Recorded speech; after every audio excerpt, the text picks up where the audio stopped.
stuff. It just kind of smacks of CPT to me, which is concussion, yeah, trauma or something. Yeah.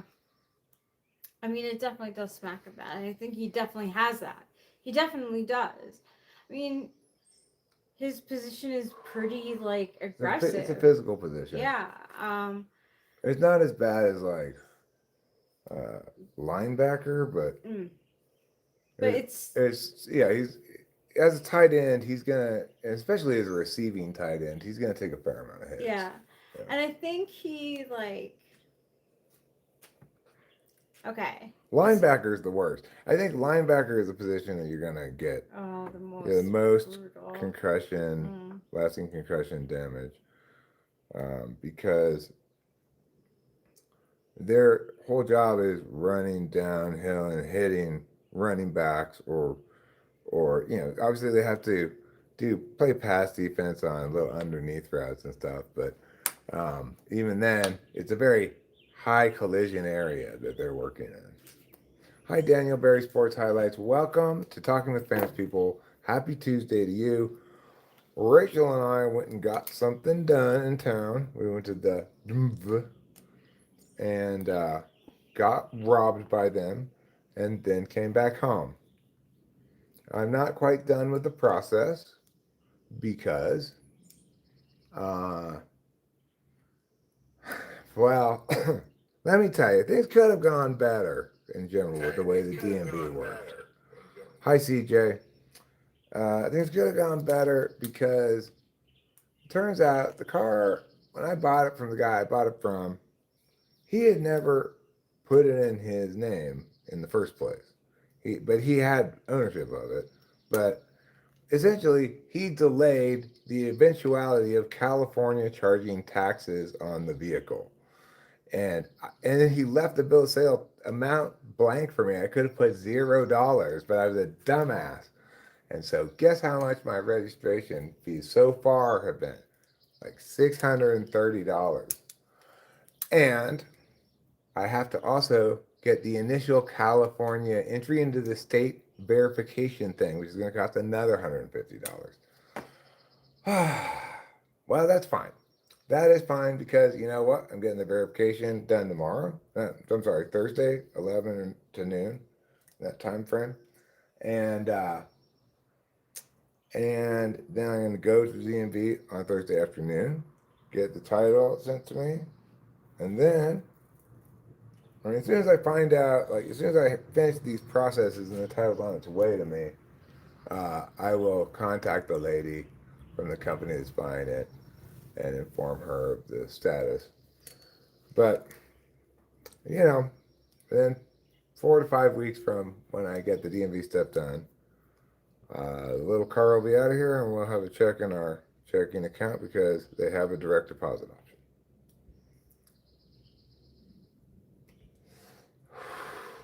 So that'll be good. That'll be convenient. And I applied for a job this morning.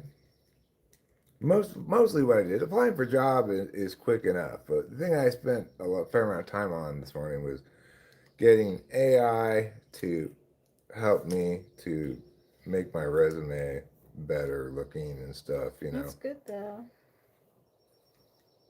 and fill in some more details. Like I've forgotten the exact dates, like approximately meow meow You're sure supposed yeah. to just do like not do actual dates, like just Well, do the average year for span. school stuff, it's usually fall, whatever, Oh, I see. too. I see. Okay. That's different. So, I didn't but realize that. I asked AI to find the answers to these questions in my email, and it brought up an email that had an old resume on it that had a lot more information. So I was able to just use that and then use AI to like, can you update the missing information with this thing I cut and pasted into you? Can you um, break this whole thing into two separate things, a cover page and a resume? And various things like that. And after what is suggested, I do to make it better. So, the the Brearley School, which is a job on the Upper East Side of New York. Obviously, we wouldn't live on the Upper East Side because I think that's a very expensive neighborhood. But that would be where I would work if I got that job. Well, um,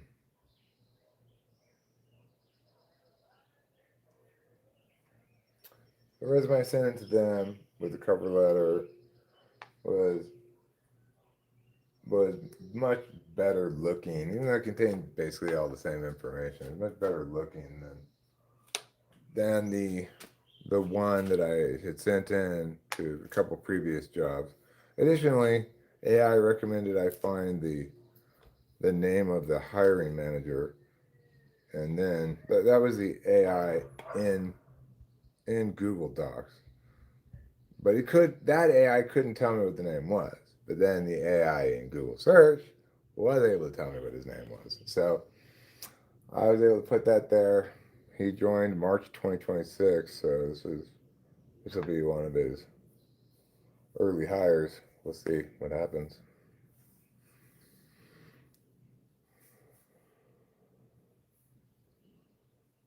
We will see. Anyway, I've got a few other jobs that I have on my list of jobs to apply to. I'll just need to adjust a couple specs on the resume cover letter to change from I'm applying to you, school, meh, with hiring manager, meh. Now I'm changing it. Now I'm applying to you, school, meh, with hiring manager, meh, and it'll say, I'm very enthusiastic about the the job you're offering at your location here in County, whatever, right? So it's like, uh, AI will do all that stuff for me real quick. That's super convenient. Have I witnessed the truth yet? Truth isn't something you witness, actually. Should I look at the mail? Sure. Truth is actually a status that people afford to statements. Only statements have truth values, and the truth values are true, false, and no truth value. I get your objection. You're saying, how can no truth value be a truth value? Well, it is because they really maybe should have a different term for it, but it makes sense if you think about it.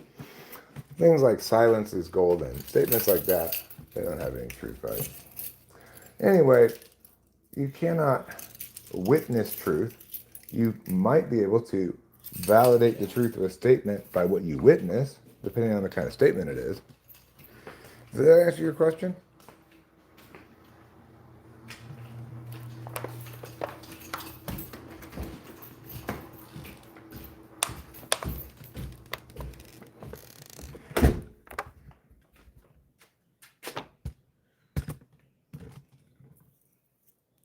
Oh, you mean you didn't actually want to engage about the topic?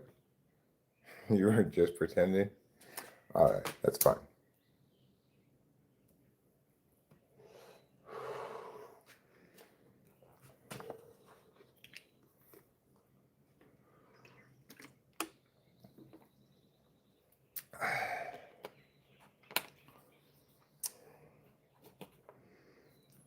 So, what I might do when I go back inside, something I do have on my agenda for today, got a few little chores I want to do while I'm live streaming.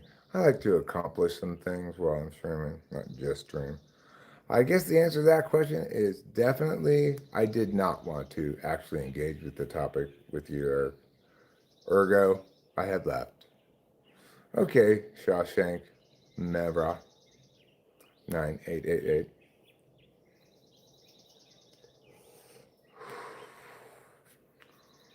Not surprising. That sort of thing happens all the time.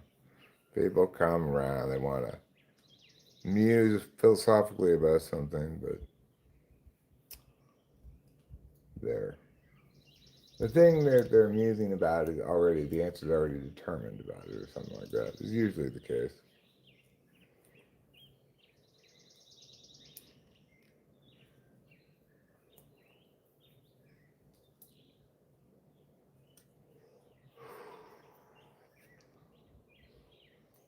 Eric, don't you really? Why are you using passive voice? Why don't you say, not that the answer's already been determined, but that you know what the answer is. And it does have a specific answer and not some other. Well, because, I think they're more palatable to people when there are fewer first person pronouns. Because, it's not like, it doesn't, some things that I know the answer to, I know the answer to them because I determined the answer to those things. But obviously, most questions that I can answer, I know the answer to them because I learned the answer. Like 6 plus 6 equals 12. I didn't figure that out myself. I learned that.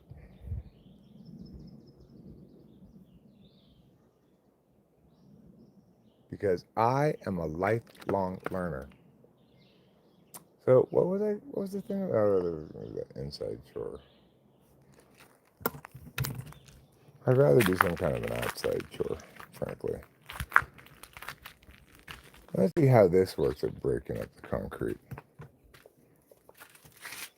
I keep meaning to get a sledgehammer, but I keep not getting a sledgehammer.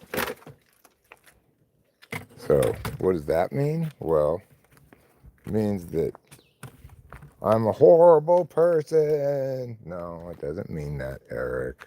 Come on now. Let's practice good mental health. All right, I will practice good mental health. I will practice it with this pickaxe.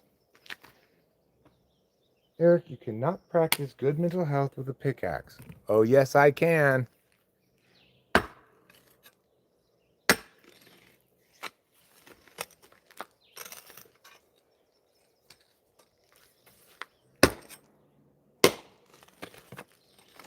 There we go. Yeah, that's a lot better than just a regular sized hammer.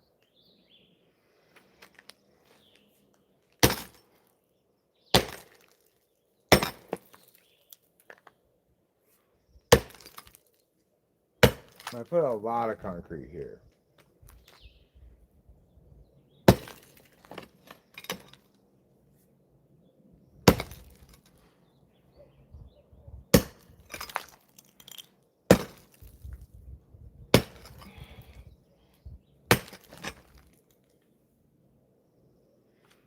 All right, that's a little bit of progress.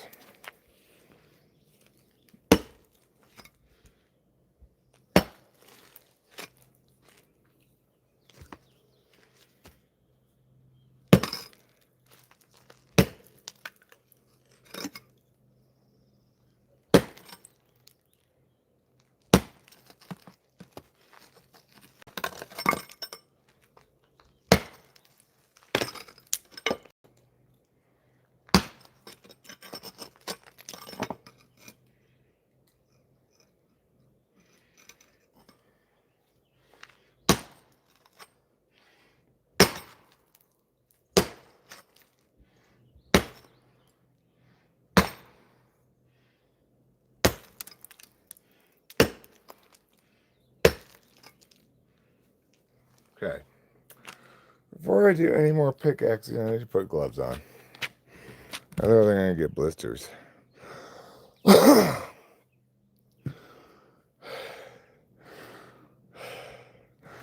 a real out of shape Octavio, aren't I? Whew. It's good to get some exercise.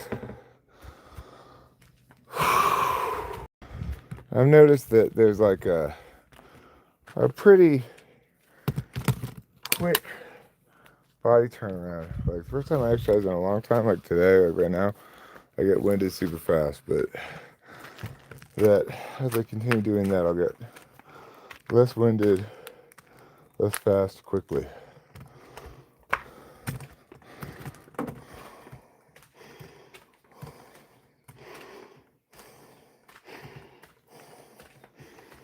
Okay. Well, one thing we could do is go look for some gloves.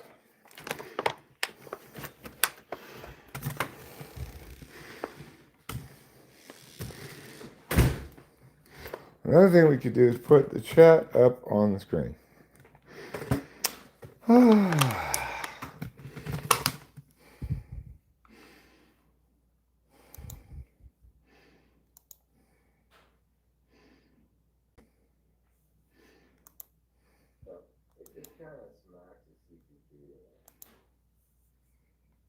Hi, Gail. Hi, Doyle. Yeah, eye protection is not a bad idea. So I was closing my eyes when I was hitting it. That's a good suggestion, though. I do have such stuff in the garage as well. Thank you, Doyle, for your wise suggestion.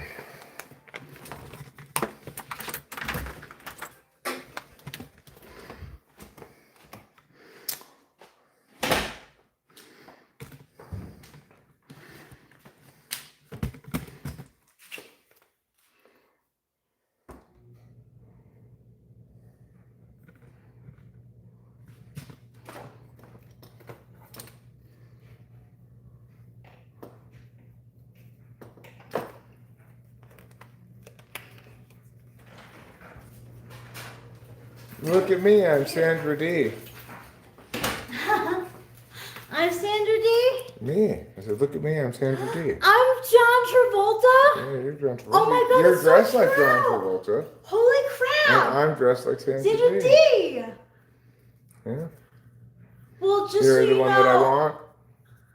Ooh. you don't have to change a thing though. Like, you know how she changes at the end? I don't remember that. Oh. I don't remember the love story very much. I just remember the songs and the car race. Mm. These are no good. Where's my other goggle things? I know I have another pair of them. Well, we'll find it. We'll find it. In the meantime, I found one glove. It's better than 0 gloves. And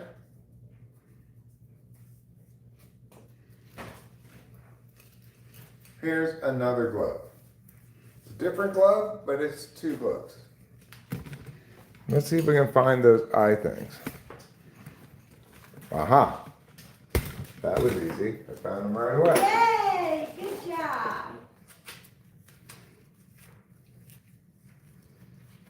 You really did it. What are you doing? Doing a little pond take-up. I get to hang out with you outside. Sure. Is there any other tool I want to bring with me? I'm not sure. I don't see anything. I don't have a sledgehammer.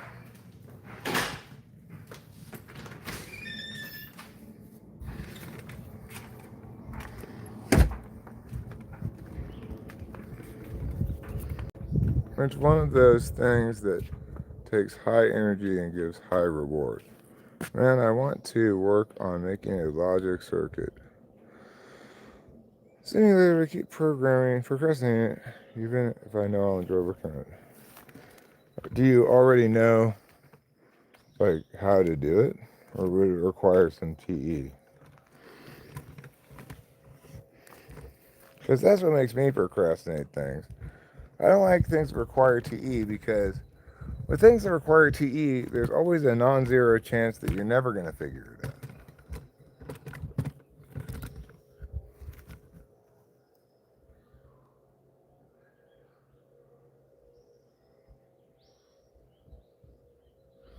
Remember that time we smoked bongs behind the sandblaster room?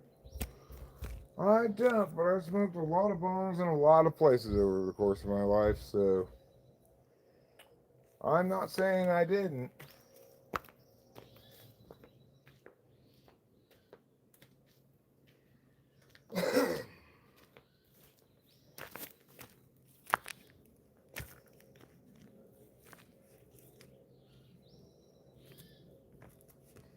Oh, sure, I should put on some shoes.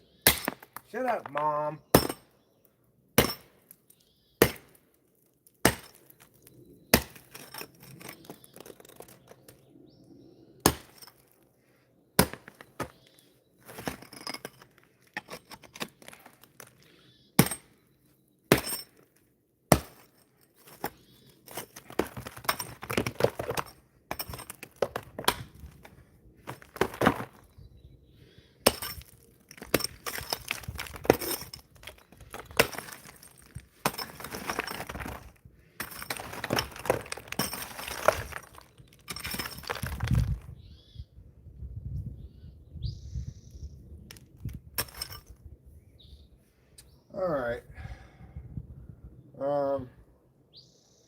I guess I'll get this part first.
Whew.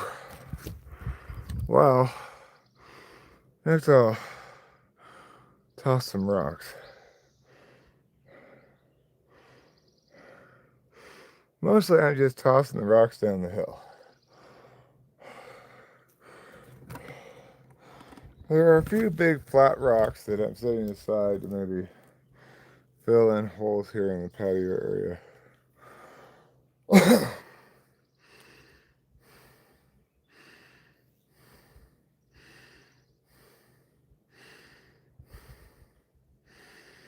I feel like it's one of those rare times in school where you get assigned a paper that's got like a month to get done and you actually start it the same day or something that you get it assigned.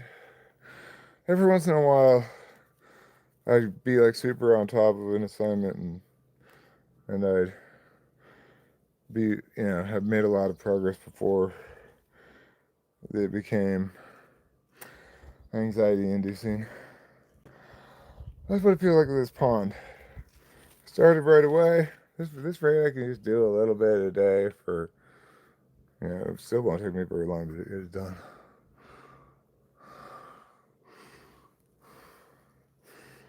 Let me pull my glasses out of my pocket.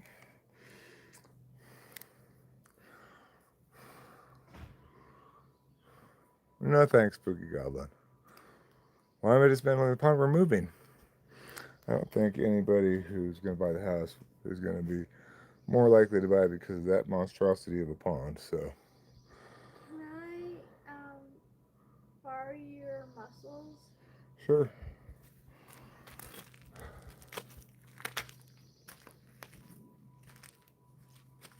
Thank you.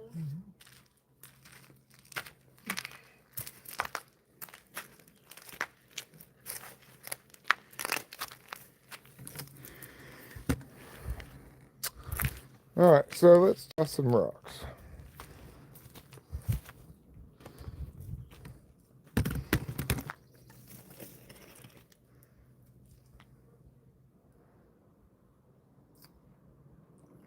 Alright, well, let's do this. We'll toss this rock down here, and that's fine, but I want to empty out this bucket so I can put rocks in the bucket.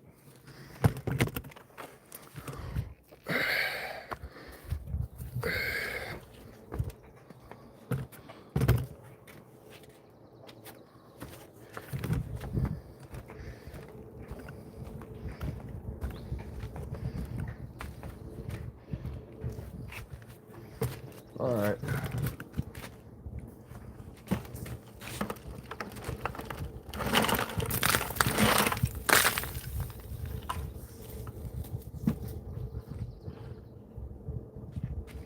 That's my general dumping spot. I'll go kind of clean out that dumping spot before when I'm all done with everything. But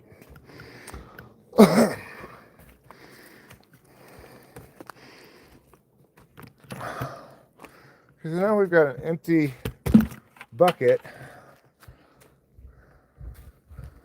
and we can fill it up with this stuff.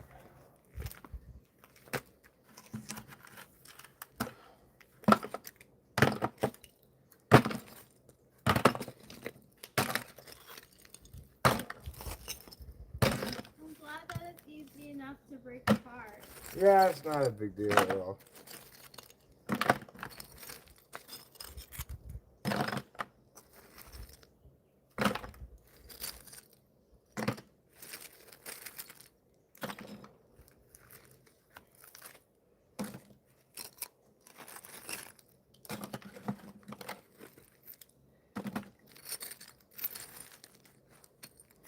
I don't need to get all the rocks out of here. In fact, it's better if I don't get all the rocks out, because what I don't have with rocks in there, I'm going to have to fill in with some kind of fill.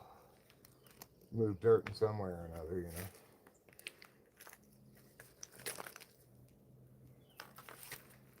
know. Alright.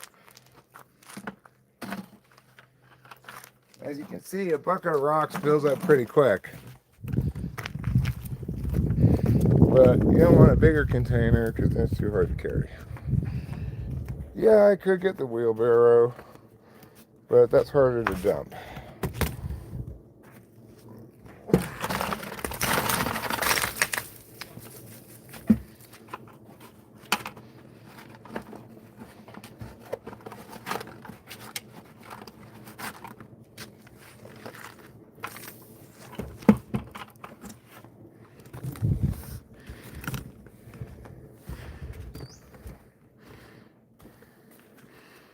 Yeah, I think probably is the other way around. People who would otherwise have bought the house, upon seeing the pond, change their mind.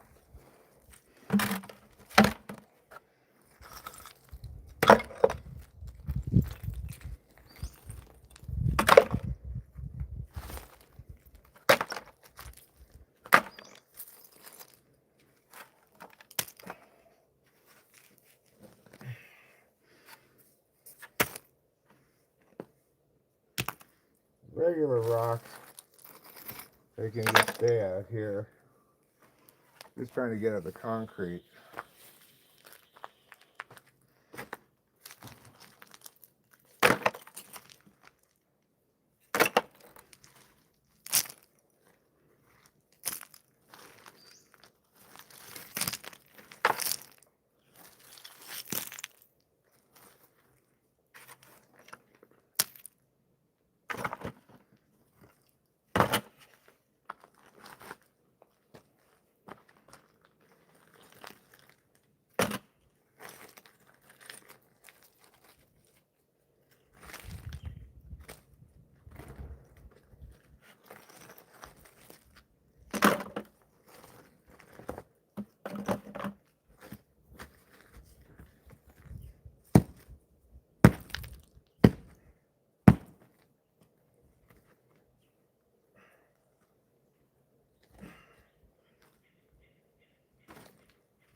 Okay, here's another bucket of rocks.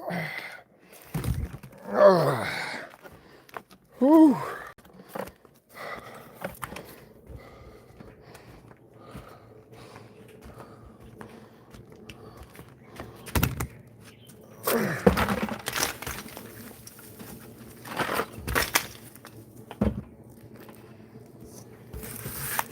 My goodness.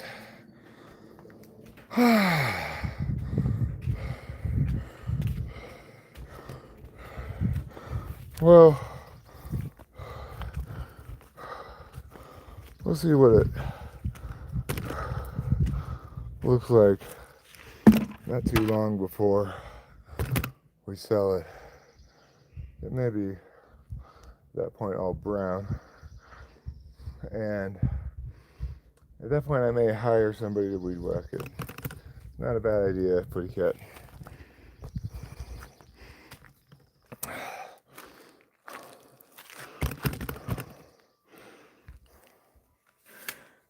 Every week I wait for my copy of Enslaved People magazine, and then look what I get instead. Free People magazine. Are those people in the magazine really free? Well, insofar as they're not enslaved, yes. That's true.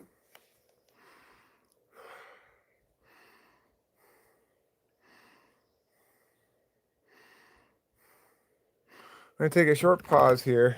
I'm going to do a little bit more work over there. And then I'm going to take it back inside where sensible people live. The title of the stream is You're Gonna Be Okay.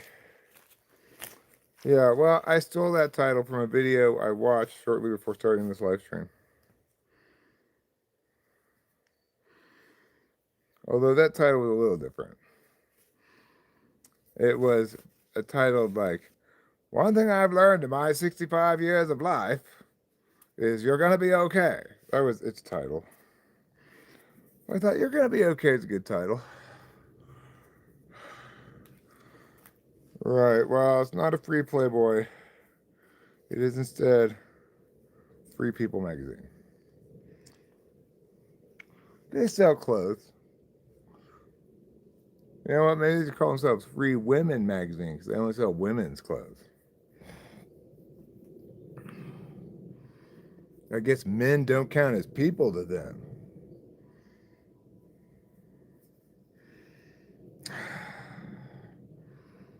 I don't really want to do any more pond remover at the moment, but I could go over there and break up a couple little things. That's fine. I'll do a little bit more. Then it's going to be time to go inside. What time is it anyway? It's almost 5. All right, the A's don't come on until 6 something tonight.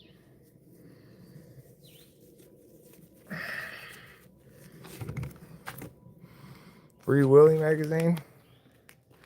There's a person lurking behind me. Oh no, not a lurker. I'm going to use this small hammer now. I mean, it's not a small hammer, it's just not a sledgehammer. But as you can see, it does a fine job of breaking this shit up.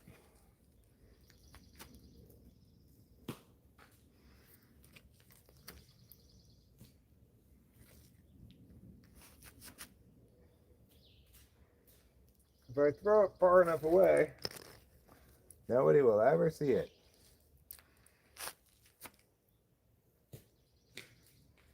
Just got to kind of get it down the side of the gully a bit.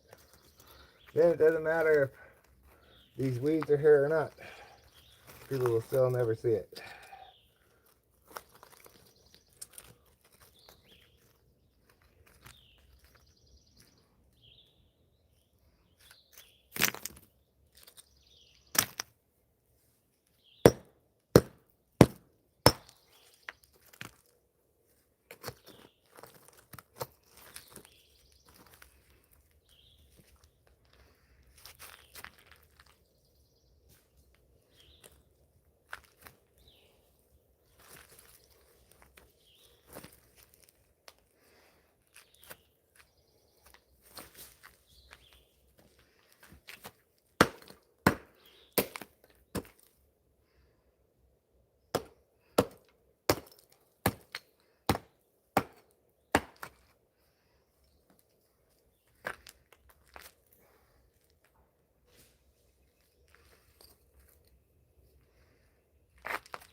Okay.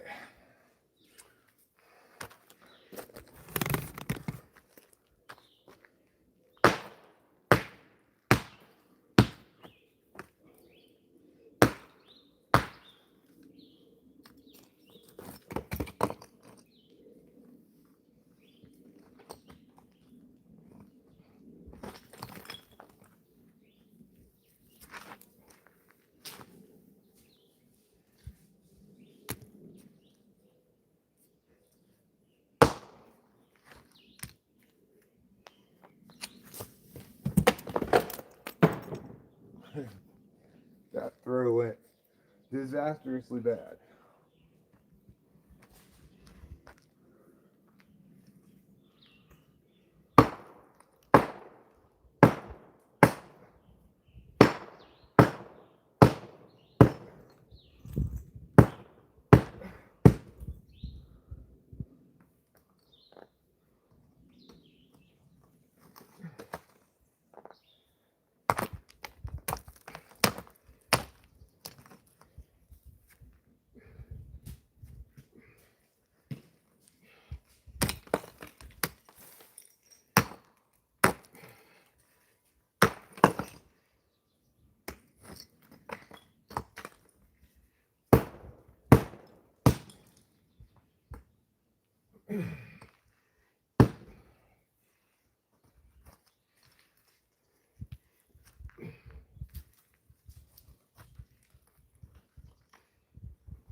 Whew.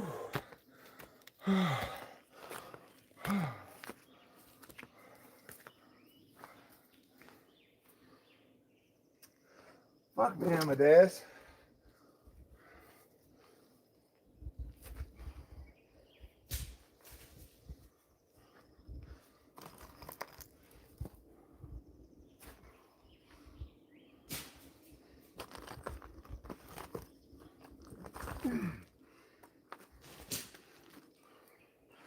Fuck me, Amadeus, indeed.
Wow.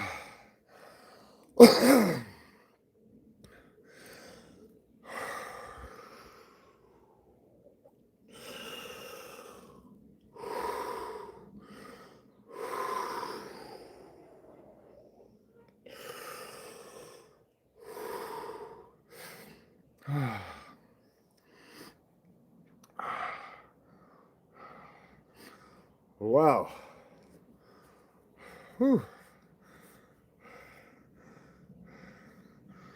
Made some more good progress.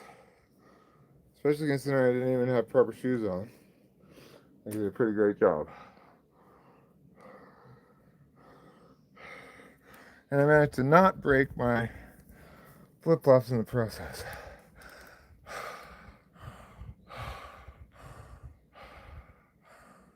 No, Doyle. Not this pond. I'm quite satisfied to take it out and let the property sell itself. And if they feel like putting in a pond, then they can put one in. Somebody else's good pond, maybe, but not that concrete monstrosity.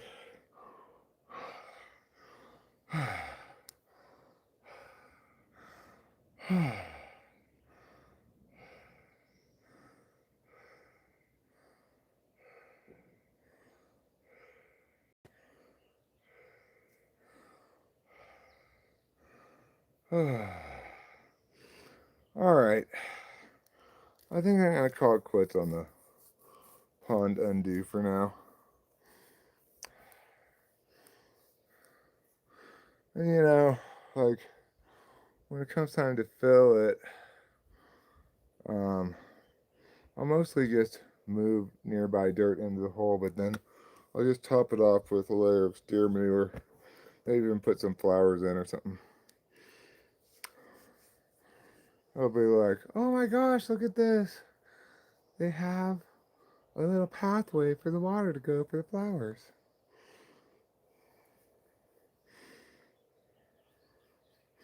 It's not a terrible idea. Especially if I could get some sizable enough flowers to grow before.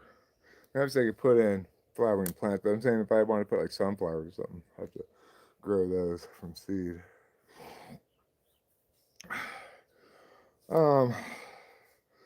When's moving day? Well, we did push it back so that it won't be before July 1st. And we have a latest move-in date as August 10th is at the very latest, because hopefully I already have locked up and rescheduled her to the job that's almost certain to start somewhere in the middle of August, late August. It's a really good time of year to be applying for school positions for the coming school year.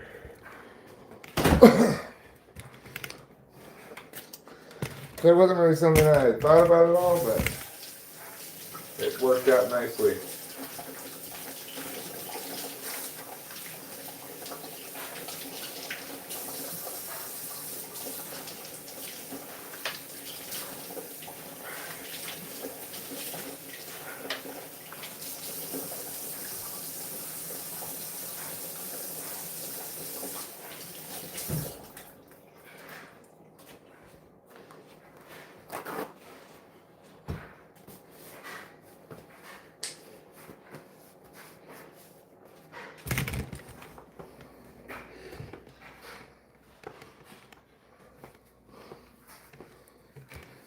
Oh, let's see. Oh, God. There's that.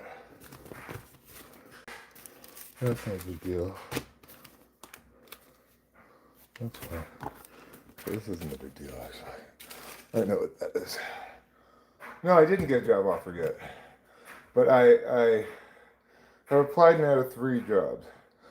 I wouldn't expect them to get back to me right away. In part because I realized when I applied for a job today and they sent me an auto email saying, we anticipate getting back to applicants in 4 to 5 weeks. That makes sense because of the time of year and the time of year for which people are applying for jobs. They want to make sure that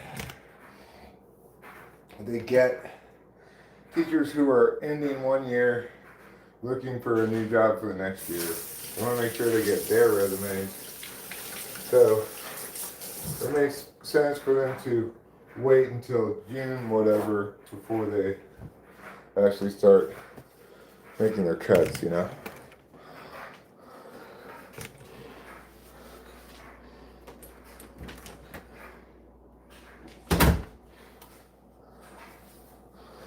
Oh, yeah, it's funny when I went to apply for this, I wasn't really, these things, I wasn't really thinking about it in terms of what I already know about job applications processes, hiring, firings in the field, etc.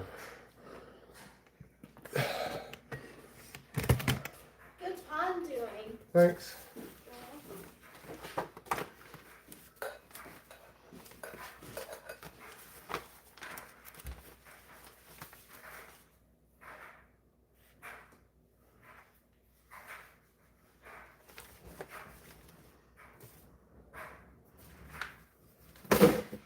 There. I've dealt with all the mail. No, they don't. For surely they don't. Schools don't drug test. Yeah, like maybe in fucking Kansas or something, but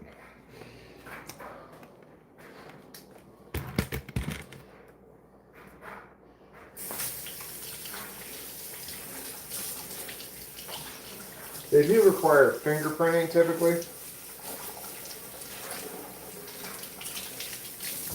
But that's fine. I don't have a felony or anything, so.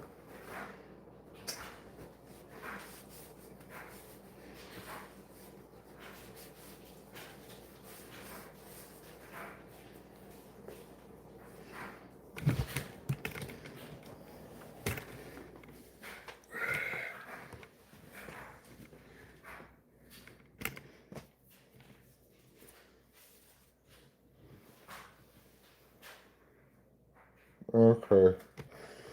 Yeah, we'll pay this bill soon. Didn't I? I already paid this bill. I thought so. Didn't we do it online? Yeah. Shoot. Okay, this is from, the statement date is 4/26 or something.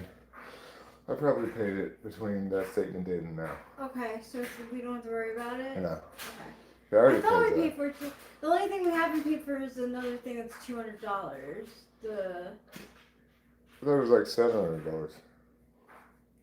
um I think it is, but that's fine. We'll get to it.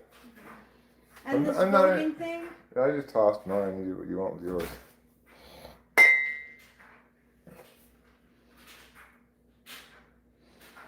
Well, I mean, even if a school district were to choose to drug test me, marijuana is no longer a federally classified drug.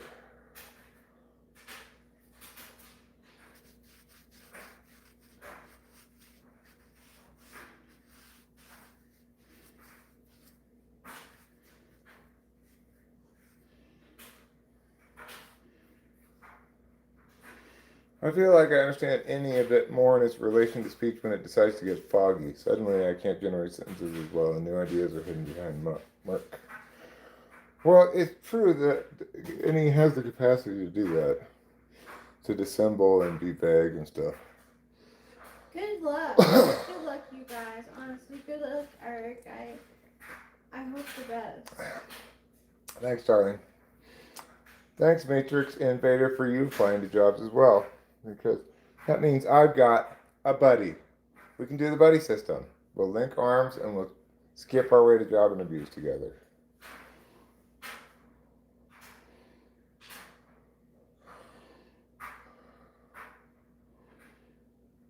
I mean, we'll see how much demand there is for my services.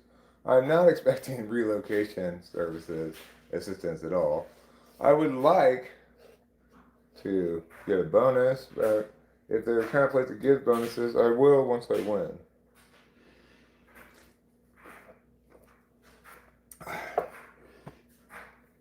That's how all all bonuses should be. They should be rewards for performance of above and beyond.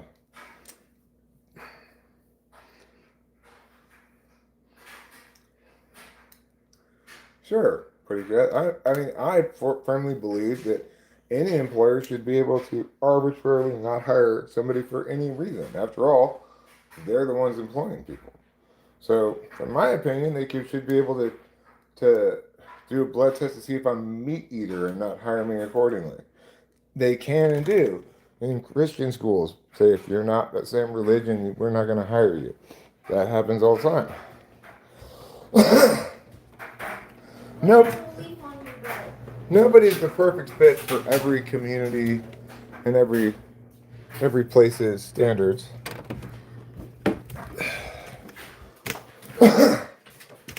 So, the fact that I am like everybody else, not a perfect fit for every place and what they prioritize.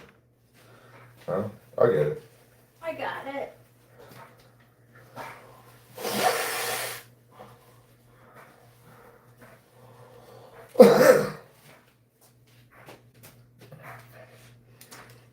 It wouldn't surprise me at all if the school for girls to which I applied would like to hire a woman.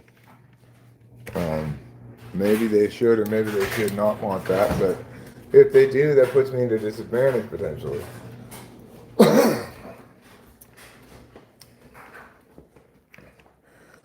It doesn't mean they shouldn't be able to do it. It just means, I may not be their ideal candidate for reasons out of my control. Same with marijuana. It's a reason out of my control that somebody might be irrational enough to think that matters at all. But it's their prerogative.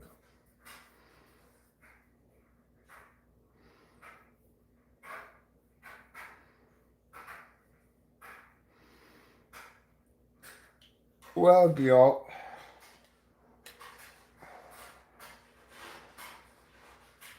I note that in various iterations of me talking on live stream or in uploaded videos, my cadence, my speed, my fluency can all vary quite a bit. And the things that play into that are a lot of different factors. Some of them, my state of being in the moment, whether I'm tired or not. Some of them, how much I've already thought out the thing I'm talking about, or how much of it is I'm thinking it out loud, right? Some of it having to do with, I guess, the complexity of the thing I'm explaining. Well, y'all, you're SI polar, so this is the thing you're going to have to deal with that I won't have to deal with. The more times I explain something, the more crystalline it becomes, and the less deviation there becomes between the different ways I say it. So for lots of things that I'm saying that I might be incredibly quick and fluent at saying, that's because I've said them or equivalents a million times before, and I'm SI front stack, so I remember. A lot of fluency / fluidity, really, is what I mean, comes from how comfortable you are with the SI knowledge that you're being fluid about.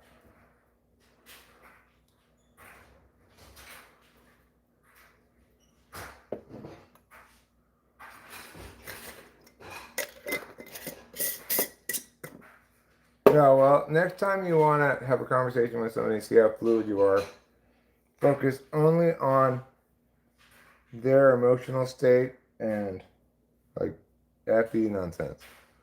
Really? How did that make you feel? Oh my gosh, that must have been so exciting. Just that stuff. Well, we become a Mets fan. We might. I suspect we'll become a Yankees fan, but Rachel pointed out the Yankee tickets are hella expensive, so perhaps Mets tickets would be a better decision.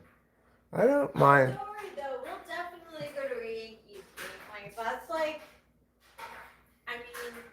I feel like talking to my family, we can make that happen. Oh yeah, sure. We don't have to get great seats. I'm sure you can get shitty seats for $100 a piece, right? Yeah, yeah. Yeah, that's fine. Am I gonna become a St. John's basketball fan? Maybe, I don't know. The only time I catch myself using SI is a lot of self-reassurance. Self-reassurance, I don't think counts as SI. That's FI. FI management. That's emotional management. Maybe Rutgers, yeah. I mean, obviously, I will always be, and for first and foremost, only collegiately a USC fan. That fandom, unlike pretty much every other fandom I have, is dyed deep into my veins. It doesn't matter where I live, I will always be like 1,000 times more a fan of USC than any other college.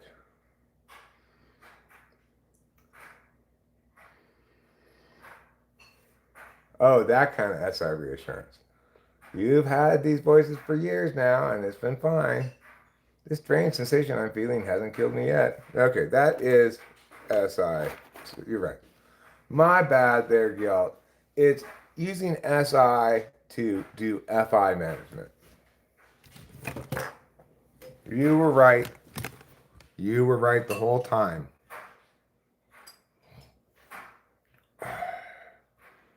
Yeah, we'll get the Big Ten Network. YouTube TV has Big Ten Network, so I'm not sure what we're going to do for the rest of the athletics games this season. I do have MLB's, like, MLB TV, their season ticket or whatever, which I didn't even intend to get this year, but it like auto renewed, and I was like, no, okay, fine.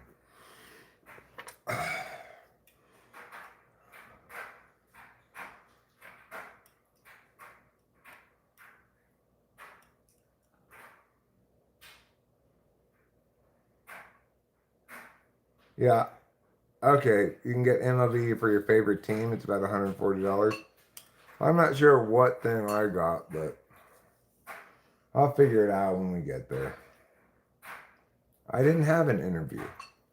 I went to the DMV. I don't have any interview. I've applied to a few jobs, but I wouldn't expect them to get back to me right away.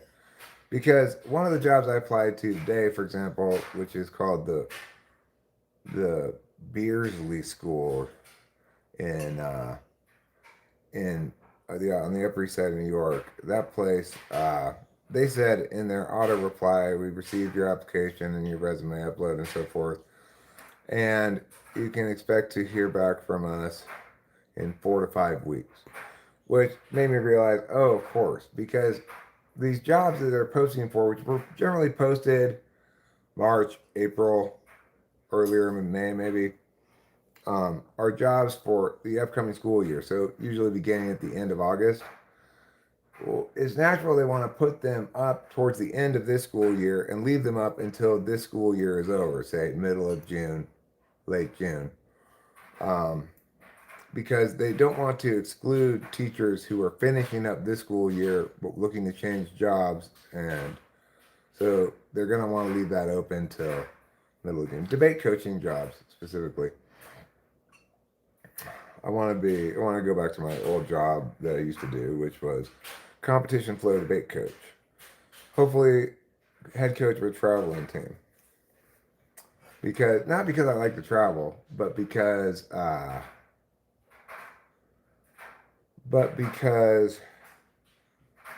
like to win, and winning teams are teams that do the hard tournaments that you have to travel to. How does SI polar affect long-term factual, episodic, or working memory? I don't really know. Instead, I think what I have to say about SI and NI is that they are, alternative ways to know. So if you always know with your intuition, as ENFJ and ENTJ do, that means you're never particularly informed by your experience. And that means that even for things that you can only be reasonably or correctly informed by your experience on those things, you're going to assume that you can intuit them. And if you failed to intuit them, you're going to conclude that you should have intuited them, even though You couldn't have because it required you to have the experience first. Is the position up for debate? No, teachers are not exempt from paying Social Security taxes. Um, and I'm not planning on joining any teacher unions because I'm not applying in general to public schools. I'm applying to private schools. And also, like, fuck teachers unions. They have a lot to do with why education is so shitty. Obviously, if you're going to be doing a job that, like teaching or coaching, it can only be well done in an environment where you've got, like rigorous, robust ways of measuring success. Otherwise, you're just whistling Dixie, right? Like teachers and teacher unions, it doesn't matter whether they succeed or not at all at anything. That's not how the teachers union has structured everyone's contracts, right?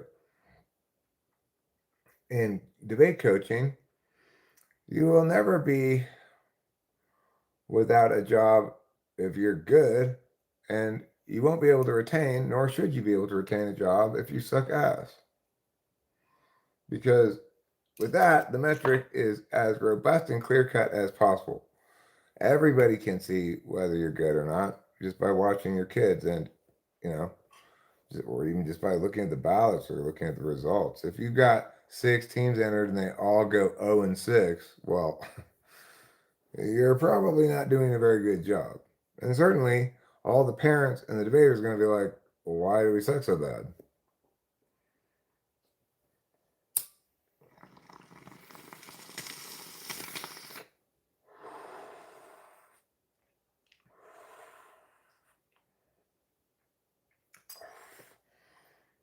They should. The thing is, shitty coaches don't usually want to continue coaching because every time they go to a tournament, they're having their incompetency shoved in their face.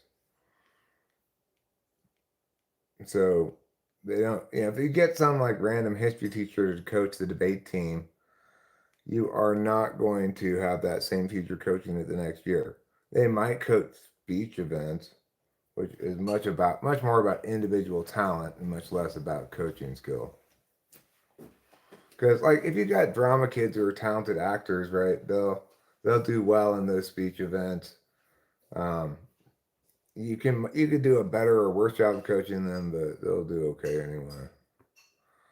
Uh, but yeah, if the thing is, I would never have to worry about getting canned because even if I were performing at 50%, I'd still be better than most coaches.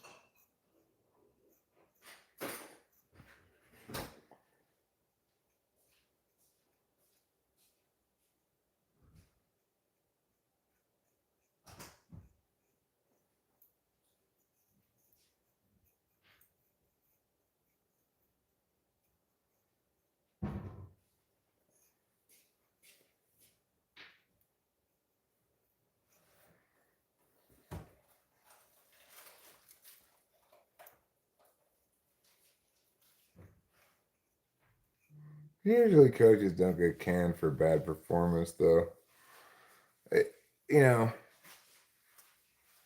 debate coaching at the highest competition level can be pretty everything intensive. You you got you got your work week requirements, and then you got to do all your travel tournaments and work on the weekends and stuff as well.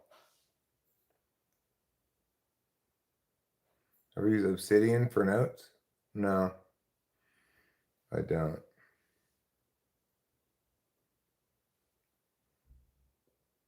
I mean, I don't really take notes on things.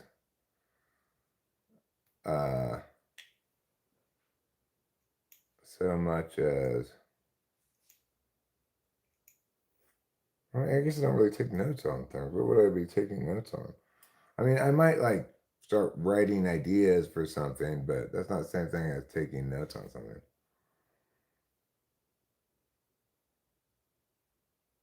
Well, it will be a change for Rachel, but if we're going to tournaments where we're not traveling for a super long time, which is most of them, she can certainly go along with me. The cats can stay by themselves for a night, you know. Yeah, like we did when we were. Yeah. Yeah. And yeah, things will be a change for both of us. It's gonna be a lot of changes. So, I'll be working, and there's gonna be Rachel will probably have to shoulder a bit more of the chore load, and we're both gonna be busier. But the thing is, I think it's just gonna be all 100 million% good because life just hits differently when you're in the middle of stuff, doing stuff, having people rely on you for various things. It just hits different. You're just more alive and in the mix of things. And it's nice working with young people too. Uh,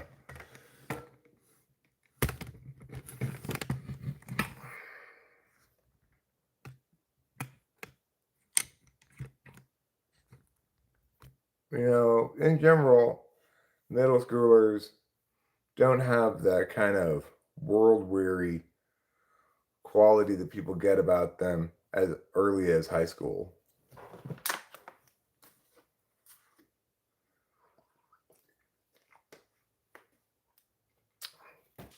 When you're not focused on improving yourself or developing a skill, you get more drug cravings.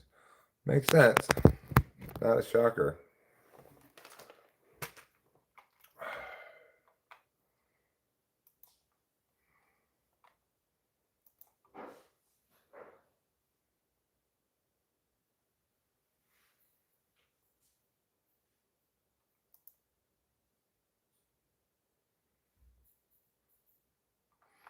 Okay.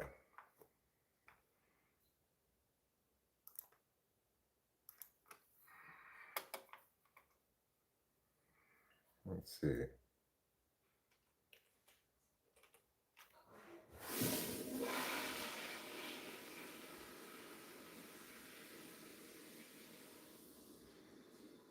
Okay, let me get this. No. What? You dirty rat. I copied that already. Okay. Who else am I looking for? Teja.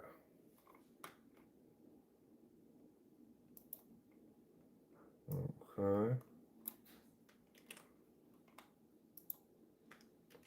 And who else am I looking for? Campbell.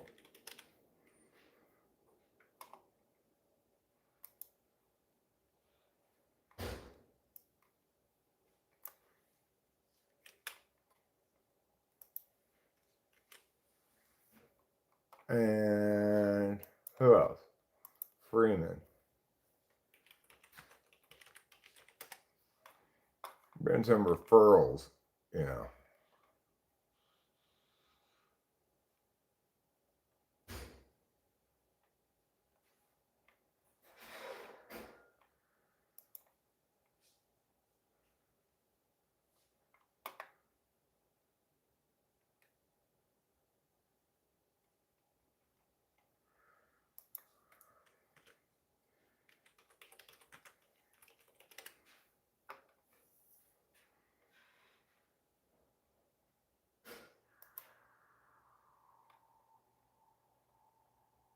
Okay. I guess that is his email. That's fine. Yes, darling.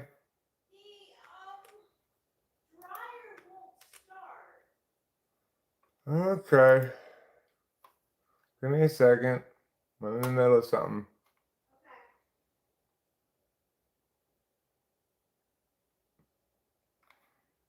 Alright. Now,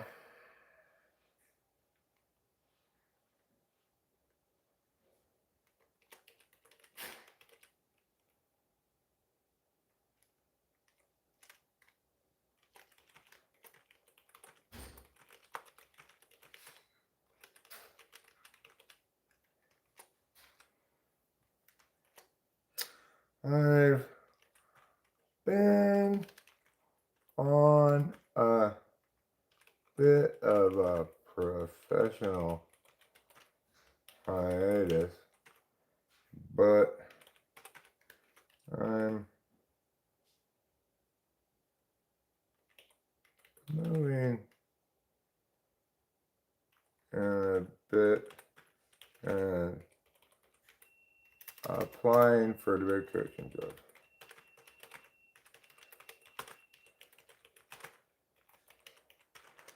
Can I please use you as a reference? If so, can you send me your current phone number and job title?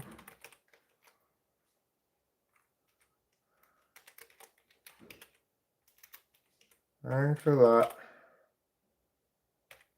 Alright.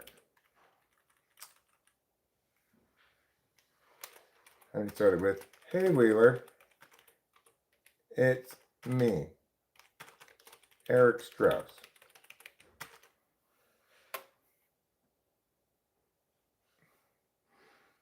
Alright, now what I want to do is get rid of these ones. Alright, there.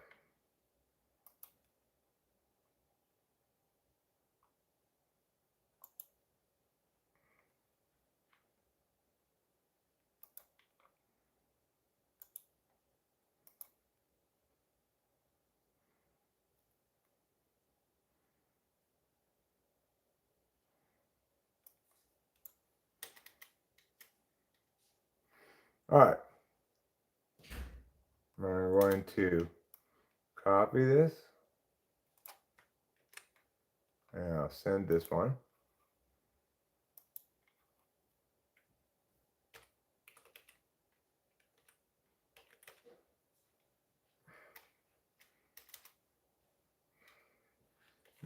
Freeman.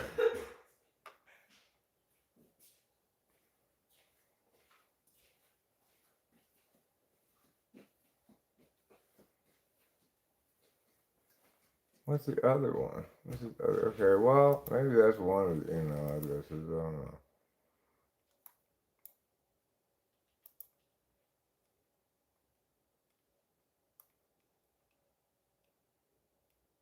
Alright.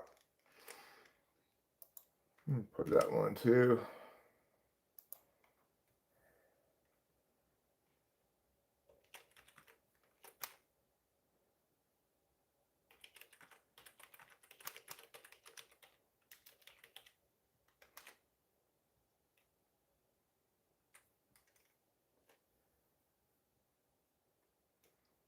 I put you down.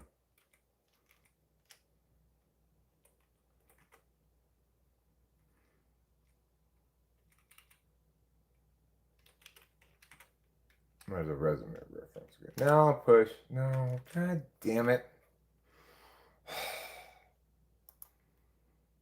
Like, I'm sure there's an easier way to do this. I want to send the same email to 4 different people without CCing any of them or BCCing any of them.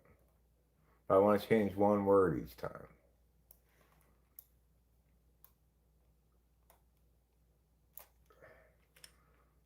Copy. Ciao. Hey, Freeman. It's me, Eric Strauss.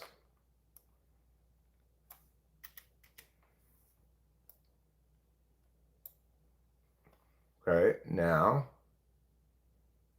we're going to push a new message. We're going to put Tasia down. Tasia Bepa. And Tasia's other email address. And again, can I put you down as a resume reference? Pierre, paste. Hey Tasia, it's me, Eric Strauss.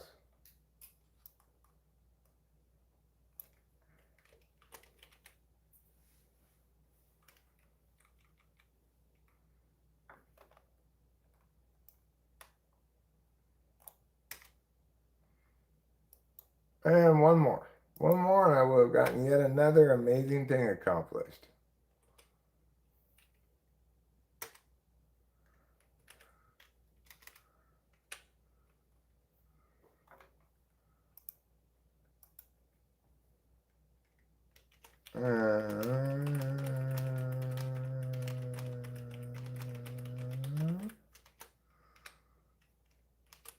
Hey Kimball, it's me, Eric Strauss.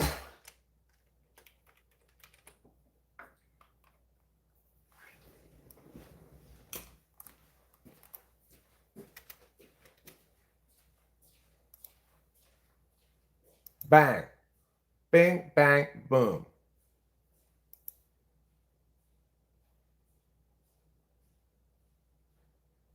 All right, that's fine.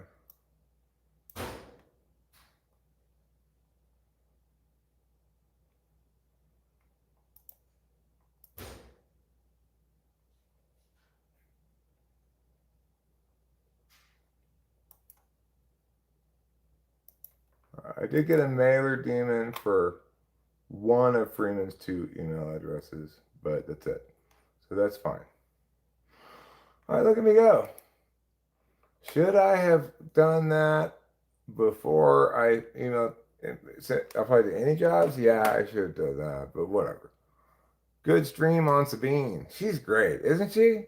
I am so pleased that she exists in the world. She restores my hope for humanity not being totally retarded all the time. Sorry, retarded people. Every time we're talking about in the car whether you should use that term or not. I kind of can see that you probably shouldn't. What, I'm sorry? That people make commentary about how it's like offensive. Yeah. And I can see that they're probably right, but you know what? I also think that complaining about it is kind of retarded. Okay, so I think the thermal fuse was blown. The dryer. Oh, I forgot about the dryer. I was just doing some job application stuff. That's what was wrong with it last time. The thermal fuse, if it's blown, it will work, but it won't get hot. That's not what's happening here, right? It's not even starting. All right, let me smoke a cigarette and I'll come look at it or Sorry. something. Well, let me look at it real quick, see if it's a quick fix.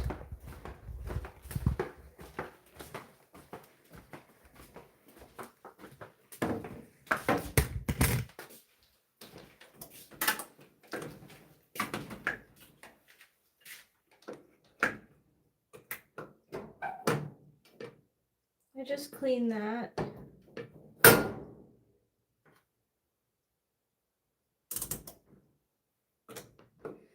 Okay, so even with air only, no heat, it's not working, so it shouldn't be the thermal fuse. Let me. It's not the belt. I tested that. This is getting power. There's a power indicator light on this thing, so it's getting power just fine. Let me unplug it and plug it in again. See if power cycling it helps. Okay. Clothes were stuck for a bit, so it might have triggered it to like. What we're stuck for a bit? The clothes, like I put these in the dryer, and they were stuck in a place. You mean it had caused the thing to not be able to That's turn? what I think. Did you try to turn it? Yeah, I did, and it's it not. Wasn't able to turn? And that's a good thing. That means that it's not a broken belt. That it wasn't able to turn means it's not a broken belt? Yes. If it turns, that means that if it spins with zero resistance, the belt is broken. So why did you turn it on with the a thing full of dry clothes. What? Like, what made you try to start it right now? The thing's done. Because it didn't beep to say that it was over, so I checked and I saw that this was hanging up like in a spot, like stuck. So I was like, oh, it must have triggered to stop. Okay.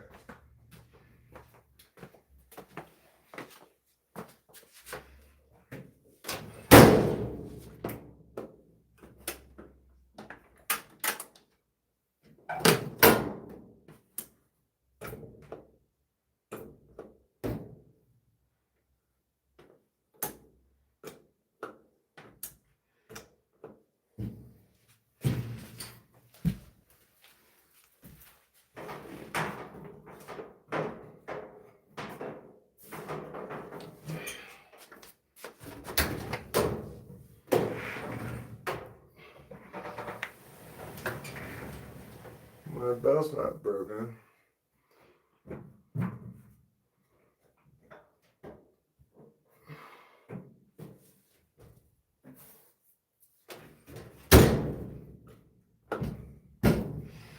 I don't know. I'll have to research it.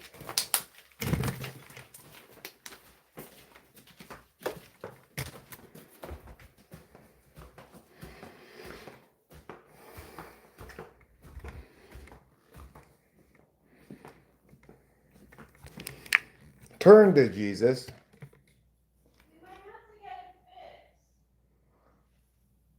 Like I said, Rachel, I'll have to research it. Oh, okay. I didn't hear you. Sorry. That's super frustrating. Things breaking right before we're about to move.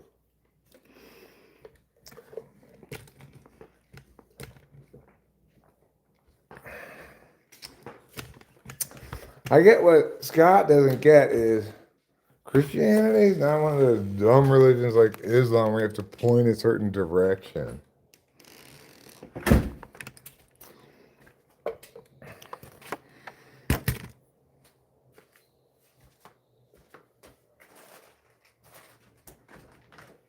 Here we go. Got a little package.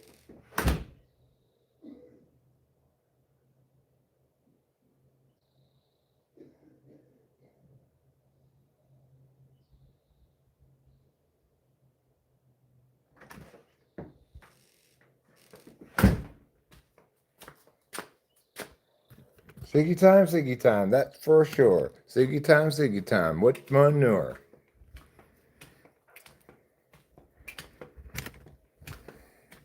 You got a friend in Jesus.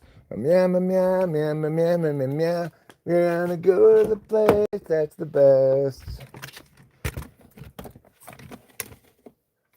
I think that's like the most of all like religious songs I can think of.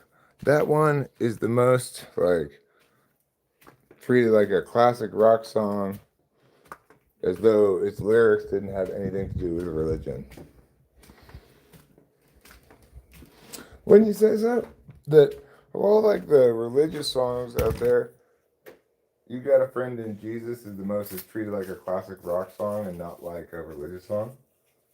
And when I die, I'm gonna to the place that's the best. I'm gonna go to the place that's the best. Oh, yeah. You got a friend in Jesus. It's like represented in like small town, like middle America movies a lot, right? Maybe it is. It does have a kind of equivalence to it that you might put on Drove my Chevy to the levee and the levee was dry. Yeah. That one is the song that Americana. comes to my mind for the thing that you're talking about. And most of all. That definitely. Let's stand on the other side of this little fence.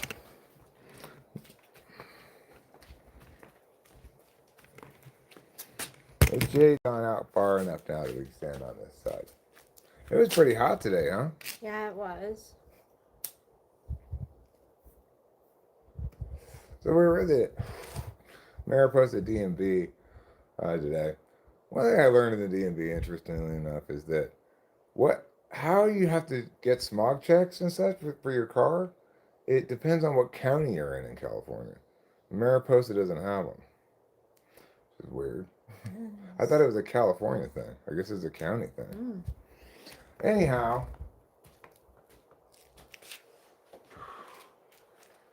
the Mariposa DMV is tiny, and it's like really they could fit like 10 people in there at most. So we went in there. There was a couple people at each of the two windows that were open, and then there was this crowd of like 5 or 6 people milling around, just kind of waiting. None of whom had our numbers, right? We were waiting for a window to open up to get our numbers, but they just kept calling the next number. Until after quite a bit of that, finally, one of the people behind the counter said, "Oh, I see that we only have one number in the queue, but there's more than that number of people here. You're supposed to QR code that. You're supposed to use your phone on that little QR code over there." It's like, you could have told me that when we walked in. Like, yeah, okay, fine. There's a big sign right there that says that. But it's just one of many of your useless posters on the wall. Who reads DMV posters? Nobody. What's your favorite genre of literature? DMV posters. Running with the Devil's a good song. That might be Van Halen's best song. Oh, although maybe Jamie's Crying is their best song.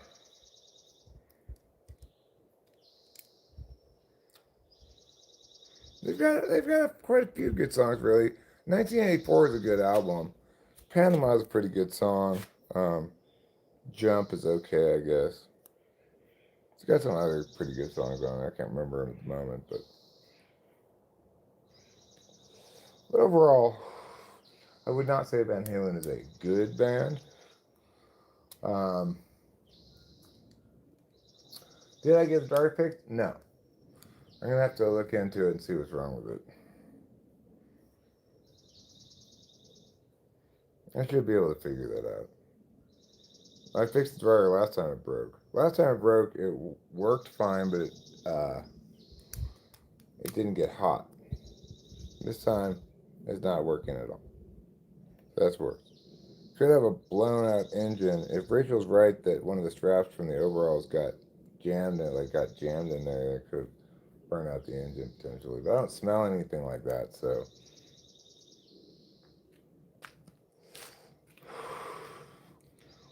I don't really know how dryers work very well.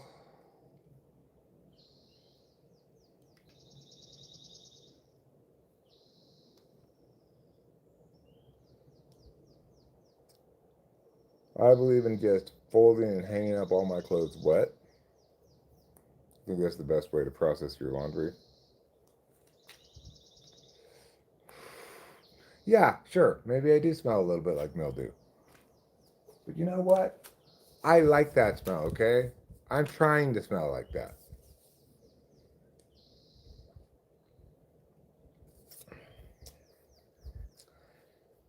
Today I said to Rachel, I don't have any good pants, kind of like petulantly. And she's like, "Oh, do we need to get you some jeans or something?" I'm like, "No, I don't have any clean sweats." But the thing is, I have clean sweats. I just don't have my preferred clean sweats. So I was kind of being a spoiled baby. But it turns out I did have clean sweats. She just hadn't put them in the closet yet.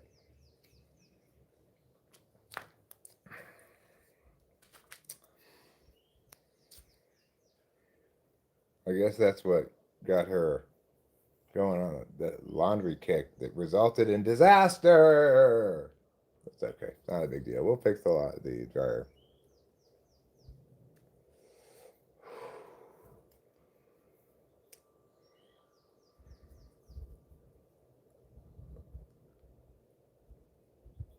Everybody Wants Some is a good song. Is that a Van Halen song?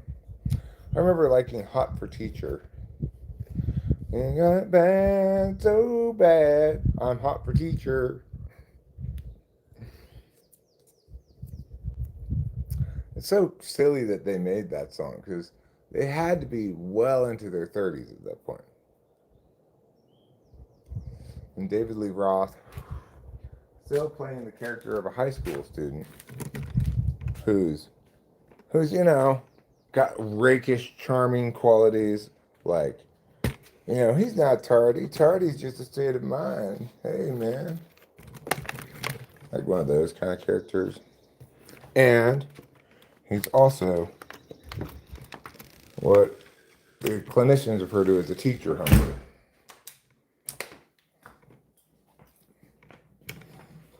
It would be more acceptable for him to want to hump the teacher as his actual 35-year-old self.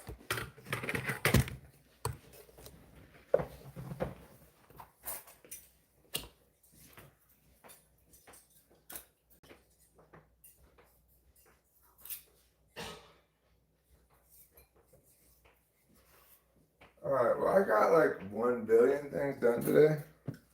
So I'm feeling pretty good about myself. That's good. Yeah.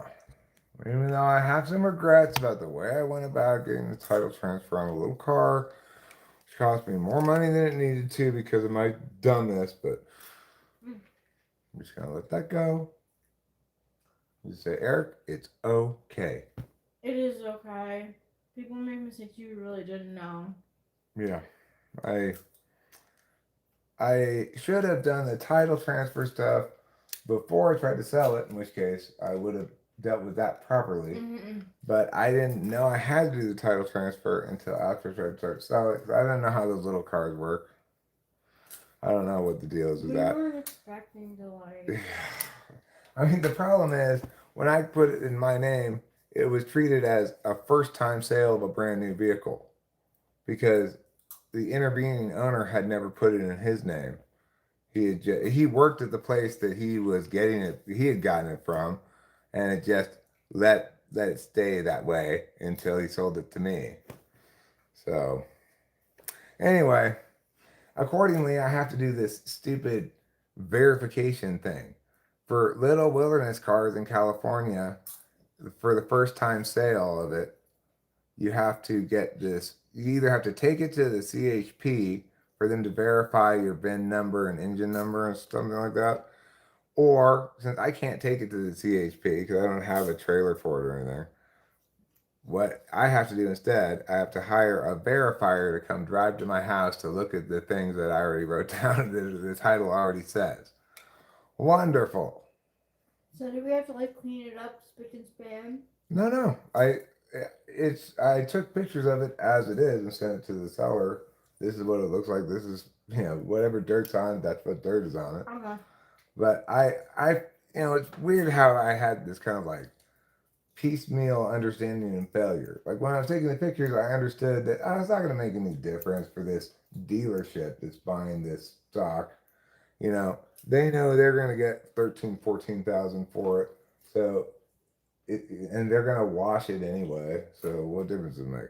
They didn't, all they had me do was put the odometer, the kind of little car it was, the VIN number. I mean, the VIN number told them all that stuff, and then take the pictures of it. And I took all the pictures, and I got what I believe to be the most that they ever offer for those little cars, because we do have super top of the line one. Maybe if you had like a 2025, they'd offer you more, but I'm saying for 2020, that's about as much as you're ever going to get for it, because that thing's barely driven. We haven't beat it up at all. No.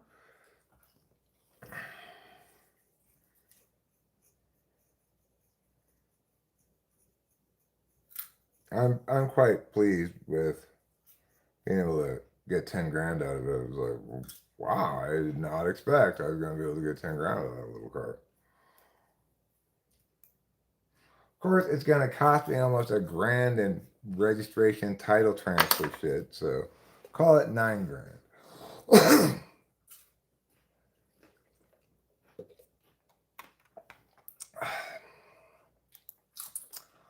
All right, 5:43. It's coming, everybody. You know what time it is. That's right.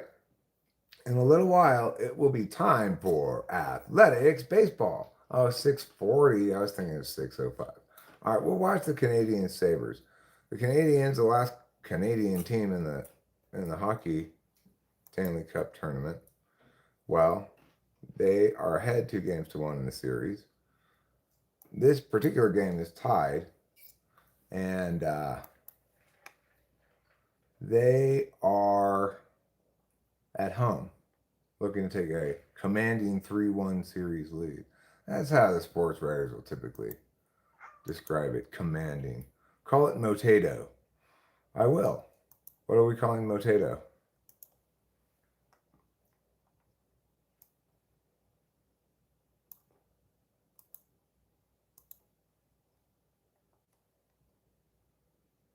Do I think LeBron will retire?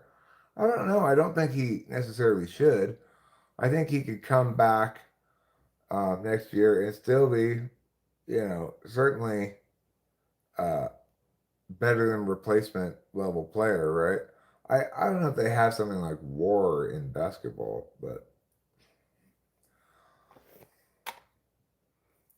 maybe even if you were to say he's declined enough that he's not a starter, which I don't think is the case at all, but even if you were to make that point, he still would have a perfectly earned position as a six man on any team in the NBA. He's still quite good. Like, I'm not sure why the Lakers why they got swept by whoever they just got swept by. I I don't know if they had injuries or whatever, but I figured after they got that guy from Dallas that they were going to go a little further, but he might have been injured. I don't know. I don't follow the NBA that much. Hi, Shannon.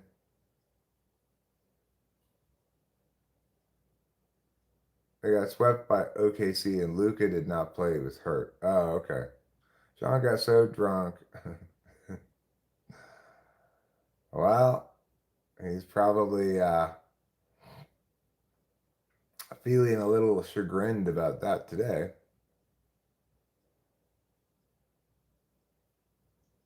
I'm fortunate in that when I was drunk, that's not the sort of thing I was prone to saying. Oh my god.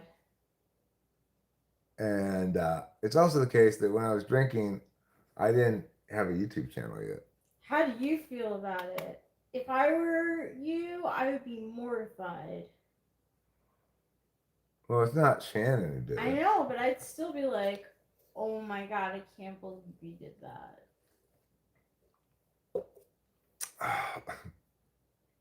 Yeah, I've had my moments too. Well, on mushrooms where I get a little unhinged. Not like that. Not like that at all, but I would actually, okay, to be honest, like I would be like, is that how you really feel? Like, what was up with that? Like, I would definitely want to have a conversation because I would want to. yeah, but it's Because that's also the kind case that like after that show media stream, you might have thought, "Are you really that mean?" no. And the answer is no, I'm not actually that mean. I'm not sure what happened there. Oh, he was. Oh.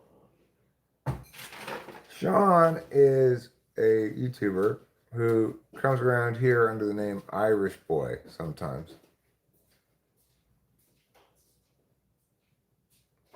But when Irish eyes are shining, Irish tongues are a wagging.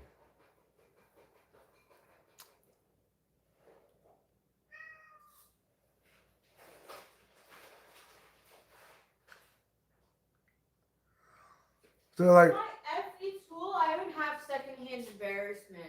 I can't not. Like, I would be like. well, understandably, but like, I I'd be surprised if you didn't experience that sometimes when I'm especially unhinged on mushrooms. But I'm not doing things that are like that, right? I'm Like, we would have a conversation after that. I'm sure we would. But my point is this: if we would have a conversation after that, why wouldn't we have a conversation after the show media stream? Why wouldn't you say that makes? I don't know what happened there. I don't even think You I was. or you weren't even paying attention to it. Yeah. Oh, I just got really mean to show media because I intuited this crazy mushroom intuitive leap that somehow show media was purposefully being manipulative and super villainy and stuff. To be totally fucking honest, like I'm just gonna say it. Like I didn't really fucking care because he annoyed the shit out of me that day, and he annoys the shit out of me. So I actually didn't care. But whatever. Fair enough. And I'm not disputing that. You know, if you went on some racist tirade like that, we would also have a conversation. I don't know. But I don't think he should have been hidden, but I was just like, I don't fucking care. That dude creeps women out all the time and gets away with it. So I felt like it was his comeuppance or whatever. fair enough. It's just that in Ireland there's an immigration problem. He's very upset about it. I mean, is there an immigration problem in Ireland? I don't doubt that there's immigration in Ireland, but you know, I think people have good cause to think Islamic immigration is kind of implicitly problematic because, uh, you know, contemporary moderate normal expressions of Islam are very pre-enlightenment in their framing of things. It's not consistent with a free and civil society. So I get that general opposition to Islamic immigration. Whether or not one ought to have that or not, that's a separate question. But I understand that there's some legitimacy there in making that generalization. But making a generalization about immigrants in general, like it really totally depends where they're from as to how well they're going to integrate and what kind of culture they're from and whatever. Yeah, all the immigrants come and they don't have anywhere to live, so they end up on the street and cause problems they rob and steal. Well, how do they, like, does Ireland have super lenient immigration laws or something where they let anybody into the country, regardless of whether they are going to be able to participate in the economy or something? Most countries have some kind of like, before you immigrate to our country, you have to be either on a work visa, a MIA, or a MIA. England has had open borders for a while. I mean, it doesn't have open borders. Like you still have to get a visa to fly into there.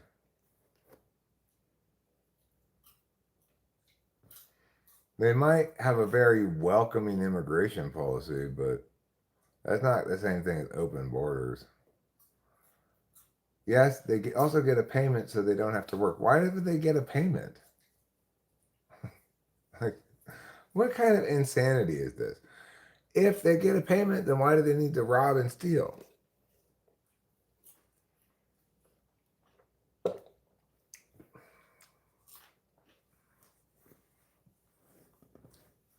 Oh, I mean, I'm not saying countries should allow a large amount of immigration. I think the opposite is true. I think that nations need to preserve, to some extent, their core cultural identities because, like, an American cultural identity ought to be understood as initially, first and foremost, libertarian, even by the people who don't expressly identify as such or even who expressly oppose such identification.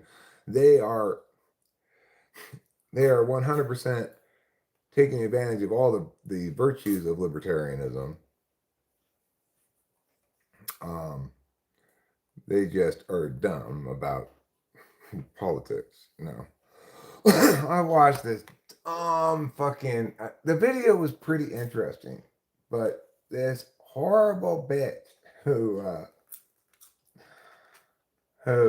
like what who kept putting these little snide like leftist partisan jabs at the half of the country that she thought doesn't, deserves to be qualified as subhuman or whatever, into the middle of her otherwise kind of interesting video on on vampire killing kits and whether they comprise fakes or not.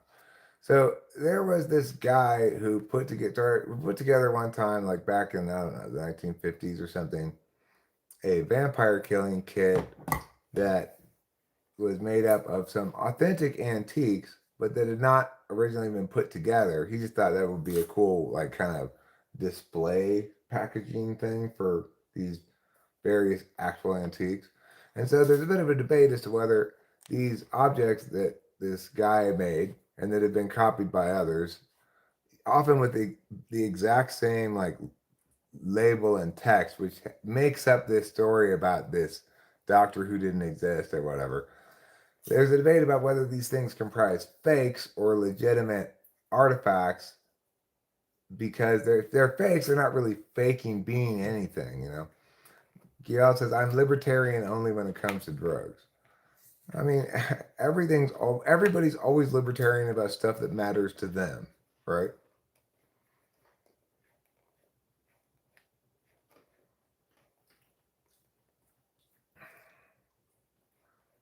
You know, it, idiots will be like, "I am hugely in favor of legalizing weed because I smoke a lot of weed," and then vote for increases on tobacco taxes.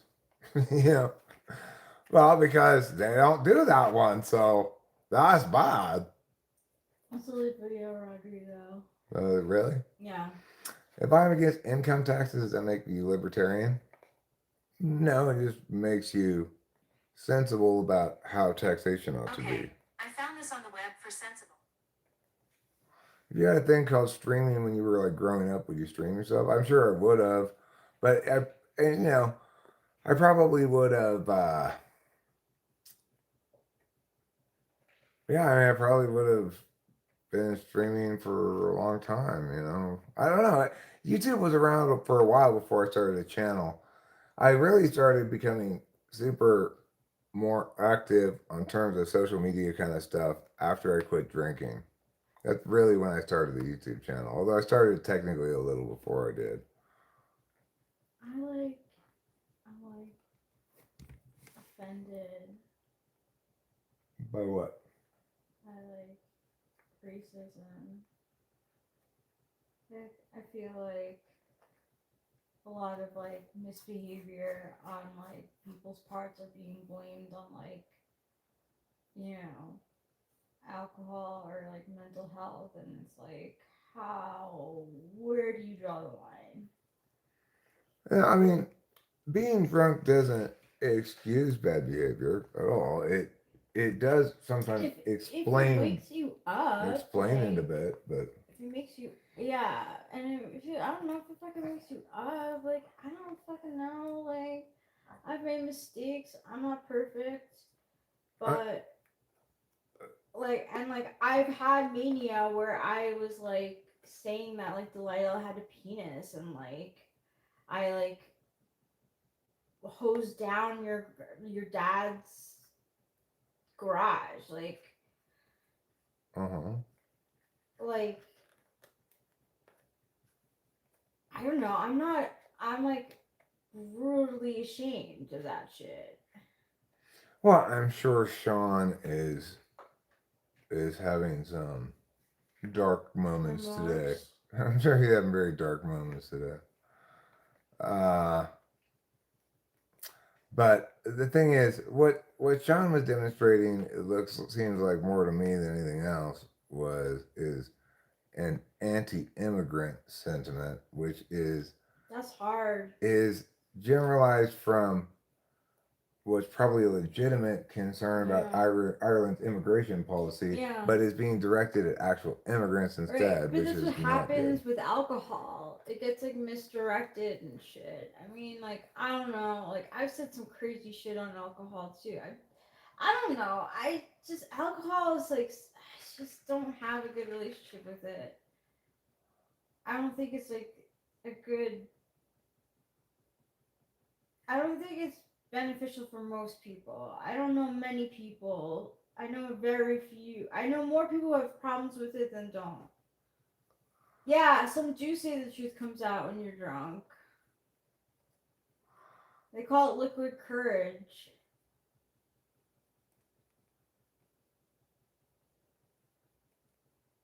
I don't know, like even when I crashed like being like emotionally abusive towards Eric and like um saying that like I didn't believe in like the marriage and stuff. I don't know exactly how I put it, but I was like I don't know if I believe in it. Like I like the next day like he was saying how like I was on a dopamine crash and I was like, no, like I was being abusive. Like that wasn't good treatment. Like no one should. I don't know. I Right. tried to grow up. Right. Well, and you stopped taking Adderall and stuff. Yeah. So it certainly is the case that for everybody, probably there's some drug that they can't successfully do. Yeah, like I don't know, like it seems like hey, can drink. I guess. Or whatever. I don't know. If you could smoke weed, you wouldn't drink alcohol much at all, huh? Well, maybe you should take up marathons and get a runner's high.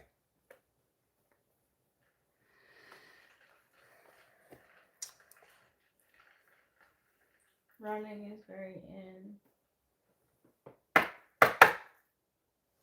I heard part of an interview with this guy. Apparently, there's this couple in Colorado that provides this service where you go there and they apply DMT intravenously for 5 hours. Oh my god. I'm sure I would have a breakthrough under those conditions. I would have serotonin syndrome. Yeah, you wouldn't be able to do that. Yeah, it is to each their own. I don't hate on people for like drinking. It's just that some like sometimes like I don't. She's hating on him for know. being racist. That's what she's hating on him for, which is a perfectly reasonable thing to hate on him basically for. it. I don't like that. Like I would hate to be like homeless, like already, like I don't know, getting yelled at. Like that's sad. I would be crying so much, and like I don't know if those people feel like that. I don't know what they feel at all. I'm not them, but I just it feels like regression instead of progression, but Any kind of groupism is always doing a disservice to any individual that you attribute that group label to, right? So yeah. it's not fair to Joe that you prejudge him as being exemplary of your boogeyman group if just because he happens to be whatever race he is or whatever immigration status or what have you. And in fact, probably he doesn't deal with actual human beings like that at all when he encounters them. Yeah, that's where that's where like the like blurred lines come in. Yeah, that's how I feel, Putty Cat. I don't know. Right, it's not an excuse. And I'm not trying to say I'm not trying to excuse him for it. It's also the case that going on a racist rant is not any better than going on, say, a rant against liberals. And I really honestly don't want to, what do they call it, gang. I don't want gang mentality, like, just because, like. You don't want cancel culture, cancel mobs? Yeah, I don't want to cancel him because I think that he probably is feeling poorly about himself. He also streamed it. That's like other people seeing it as basically like a manic episode. So like I know I dealt with like a year of like guilt and shame and like embarrassment. So and I dealt with it even years later. So it really sucks. Um, and sometimes it makes you kind of like look at yourself in the mirror and be like, take a hard look at yourself. I guess. I don't know. I just it sucks. Like Right. Nobody's disputing the fact that he has the right to say that stuff. At least he should. And he's not even in the US, right? He's in Ireland. So I don't know what their laws are. And it's not necessarily the case that hate speech qualifies as protected speech. But the thing is, it's kind of important that it does because, inflamed anti-immigration rhetoric may take on racial tones, but be about a legitimate public policy matter. yeah, and that's a legitimate thing to be worried about. I've had anxiety and stress about things and taking it out on the wrong people too. Like I'm sure I've taken things out on my parents when things were wrong in my life. Um, so it happens. Mistakes happen. Uh, it's just like um, Well, it's not a good way to win friends and influence people. yeah. And I wouldn't be at all surprised if he lost some subs over that stuff or what have Oh you. yeah, yeah. That's like the consequences, Yeah. the instant consequences, and and that it's you like don't it's the and you worst. don't need a cancel mob for individuals to independently determine that they didn't like the way that made them feel That's true. and not come back again. Yeah, it'll show in other ways. It's like somebody once said, ultimately people remember how you make them feel. Yeah. I mean, I have regret and remorse over my crash out and like making people feel like Karen and Fly Guy feel like a certain way negatively. Um, I think that Renault dot Contini guy, I think that's probably Fly Guy. I have a feeling. I know. I why could did be. he argue with you then? About what? No, that wasn't really him. That's Oh, not really Renault Contini. oh, I'm saying the guy whose name is Renault dot Contini. yeah, he's someone else. I know he is someone else from the channel. I just didn't know who. Yeah, that's my guess. Mm. I'm not really sure who it is for sure, but you see the disturbing stuff that came out of Michael Jackson today? No, No, I didn't. I want to know.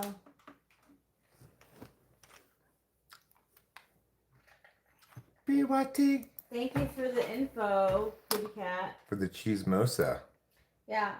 I want people to know, like, I know I'm, like, judgmental in my speaking and my ways. Like, I know I'm fucking judgmental. Well, it's like being a moralist is a good thing, and part of being a moralist is condemning stuff that's bad sometimes.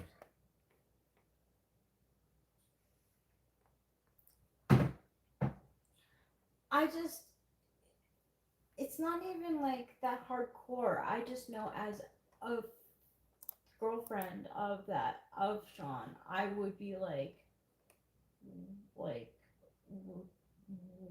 I would have questions.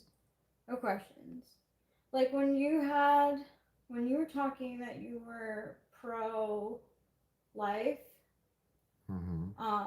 like I was in New York and you brought it up and I was like, oh my god, like is Eric pro life? Like I am pro choice. Like I was only I did used to be pro life in the sense that I felt like the pro life side won the argument, but I no longer am because I figured out what was going on there eventually.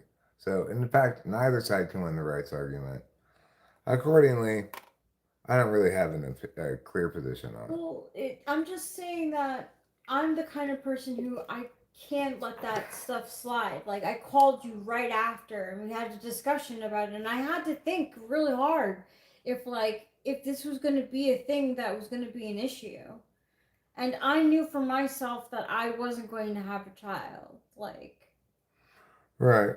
Well, it's also important to remember that when I say what my position on something is, what I'm really saying is, here's what wins the argument. mm, I don't like if I still thought that pro-life won the argument, I would still make the point that, well, that's what wins the argument, but personally, I don't care, and I don't necessarily know if the fact that it wins the argument would determine my behavior. I just, I, But I don't I think just, that anymore. I'm just saying that I can no longer be passive aggressive towards subjects that can make or break a relationship or that need to be talked about. I mean, that one did need to be talked about.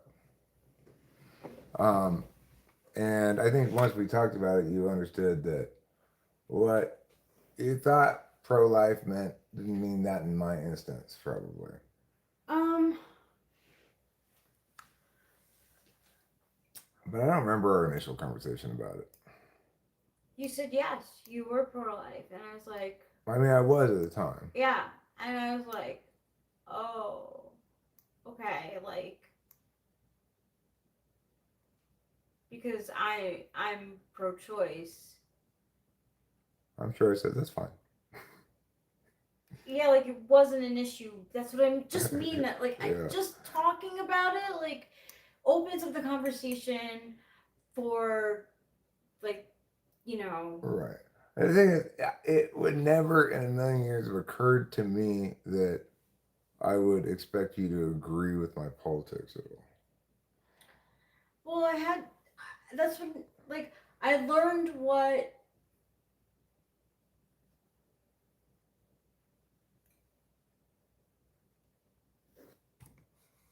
because they say that you're not going to agree on everything. So that was one of the things that I learned like okay, like is this a deal breaker for me? No. Like I mean, if I need someone to agree with my politics, I could only be with somebody as correct as me. oh yeah, and I don't I and I'm don't think not that's never political. gonna happen. I'm not political. I can't, I'm really not. I don't know what's going on in politics. What I know is from basic school teachings. Right.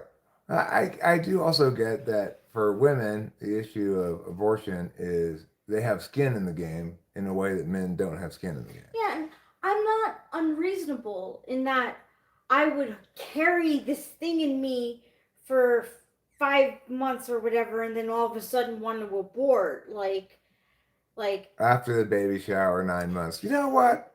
I can't. yeah, hell no. Like no. Like I would want the thing taken care of like right away. Yeah. Also, if any the accidents did happen, like plan B absolutely 100%, 100%. Like Yeah. I wish there was more avenues for adoption versus abortion. Well, I mean, the thing is, I don't want to carry. What I don't want to yeah, carry. it might be in some people's minds preferable for a conceived baby to get adopted, but that's a big presumption that the person who's going to give it up for adoption is going to say have a healthy pregnancy rather than be say doing a bunch of drugs while they're pregnant, right? Or drinking too much and having fetal alcohol syndrome or some shit like that. In which case you've got these babies that unavoidably end up being supported by the taxpayer for their entire lives. Not against adoptions, but I personally do not want to have a baby. Right. I get you. And the thing is, the issue cannot be determined by a rights calculus because both the mother has the right to do what she wants with her own body, whether she wants somebody to be allowed to take up residence there or not is her matter of choice. And at the same time, the conceived fetus, which is indisputably an early stage of development of a human being, also presumably would have some rights of bodily integrity just by virtue of being human, even if um, it's not a moral agent yet. We extend those rights backwards in a regency fashion, usually. Uh, you know, what do I care? Do we need more people? No, we definitely don't need more people. It was just a topic that, like, we had to talk about and I had to think about. Yeah. That's all. That's all I was trying to say. I'm not trying no, to. No, like, I know. I'm not. I, I like talking about these kind of things. It doesn't bother me at all. That's good. You know, because, like, honestly, like, if you were on mushrooms and you were saying, like, I would cry. For saying what? Like, the N word. Oh, that's not, my excesses are not like that. My excesses don't display in that fashion. I just have maybe a little more sympathy than you because I get that people who aren't uh, experts at using language well and who aren't going to, when they express their excesses, be expressing in words, which happens to be their strong suit anyway, Sure. right? I have a little bit of sympathy for people who aren't particularly great at meaning stuff and maybe aren't so great at FE. Not that I'm great at FE, but maybe also aren't great at FE. I forget about that. Actually, read up on the concerns with declining birth rates in the USA. Well, I don't have such concerns. I understand what the economic concerns are. They're going to be that the population is going to grow increasingly older, being supported by a smaller, younger population that's declining in size. Except the reality is the financial harms of having too high a population density, overall population in the United States, are bigger than the gains from than the thing that people are concerned about.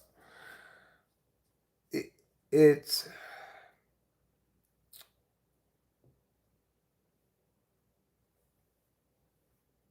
we're moving towards a technological future where we don't we don't need people to do as many different kinds of jobs, really. So it should be the case that as our technology improves, our population flattens out, starts to go down in order to reflect the fact that we need fewer people to do the same amount of work. I'm not against people having kids. Like, I'm not, like, against having kids. I just don't want one. Right. So, No, I'm not opposed to people having kids either. What I'm saying is, as far as abortion goes, there's no good reason to place such a high value on an unborn baby's life because we've got 400 fucking plus million people in the country and we had 50 million or maybe it was 100 million at World War II. The fact that we've gone up like by 4 times since the end of World War II is insane. And apparently there's a lot of COVID babies, and I believe it. I mean, when we were, so at auto camp, it was Mother's Day weekend, so I can't really say. But there were a lot of young kids. A lot of families. Right. I'm look. My point is just that as the global population grows, if you're going to be calculating the societal impacts of like abortion, well, needing more people is not going to be something you're going to point to. And it's also the case that um, just as if there's only 10 California condors left, every one of them is precious. But if there's a trillion pigeons, none of them are precious. I mean, I feel like if they could get pandas who like hate like were so lazy they didn't even want to have mate with each other, like if they could get them from being endangered to being unendangered, like there's like hope. It's not like it's. But it's true. Like, um, I don't think anyone would say, "Oh, you know what? We really need more of people." Like, Right. I don't think anyone would say that. I mean, Putty Cat, Social Security could continue for a very long time, presumably, if payments keep getting smaller and the uh, percentage of people's income they pay this remains the same or gets more, right? I'm not saying it should be done that way, but I'm just saying it doesn't actually have to come to a head at any point, provided some adjustments are made to the existing structuring of things.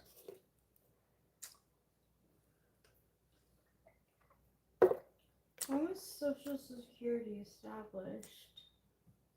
In the 30s during the That's a during the Great depression. Depression, I think.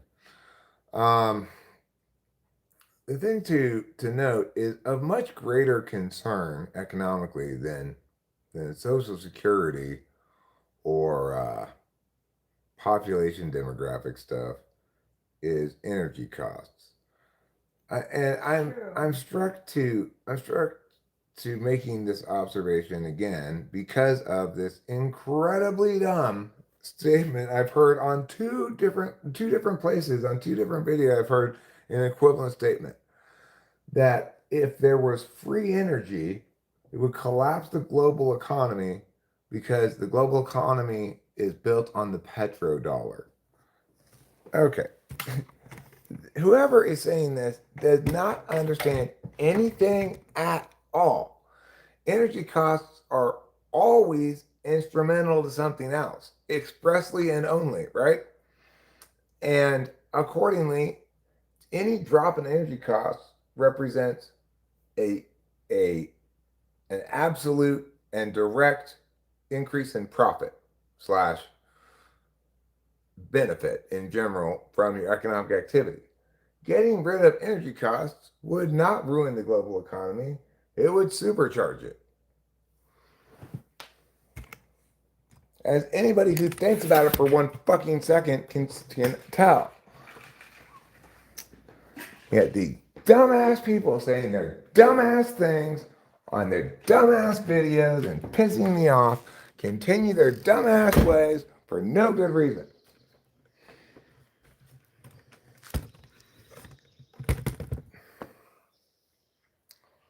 If you actually just think about, like, well, how would it impact me economically if I had no energy costs? Well, gosh, I that $1,500 I would have had to spend to fill the propane tank, I'll spend on something else. Duh.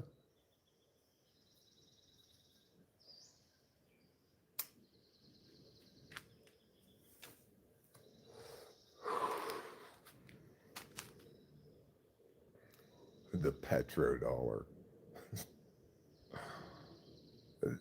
The dollar did not move from a gold standard to a petroleum standard. It is, in fact, a fiat currency, not linked to any specific resource.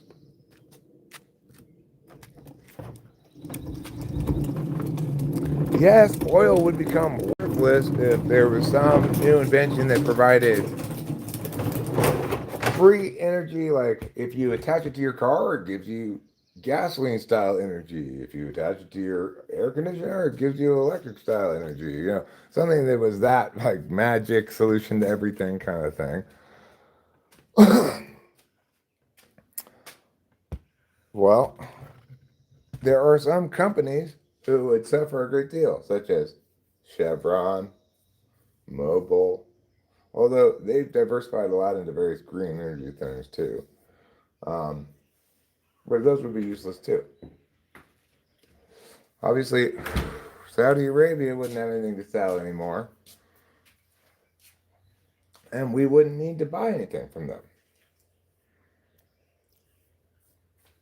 So, in any disruptive advancement in technology, some industries are negatively impacted. The buggy whip industry, obviously, famously, negatively impacted with the advent of cars. But did improved transportation capacity and speed and improved mobility harm the overall global economy? No, it supercharged it.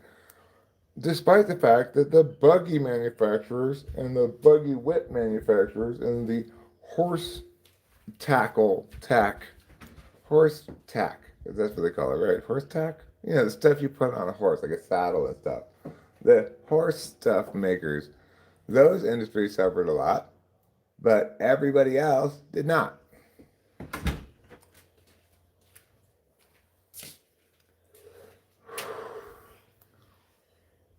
But I guess some people just don't do this basic thing of going like, well, let me think about it a second. What if I had free energy? How would it impact me economically? Mm.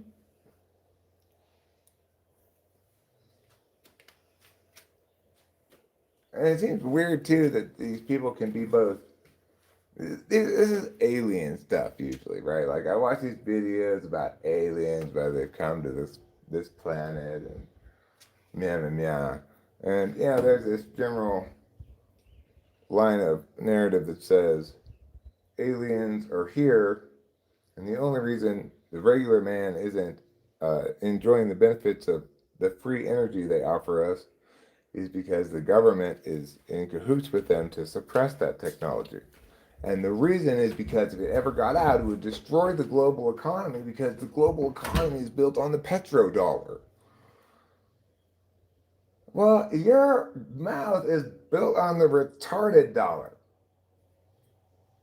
I'm sorry, retarded people. Actually, I'm sorry to people who have retarded people in their families.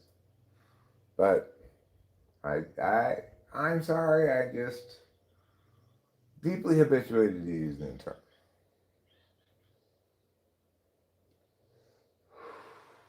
Because, I'm trying to convey these people aren't just dumb, that they have a cognitive disability.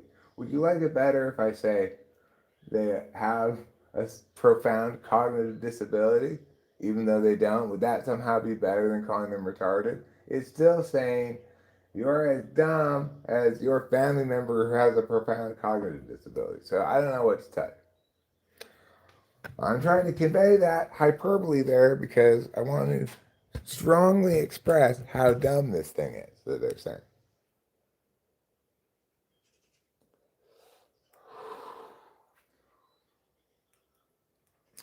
I guess I could say something like, they're dumb as a panda.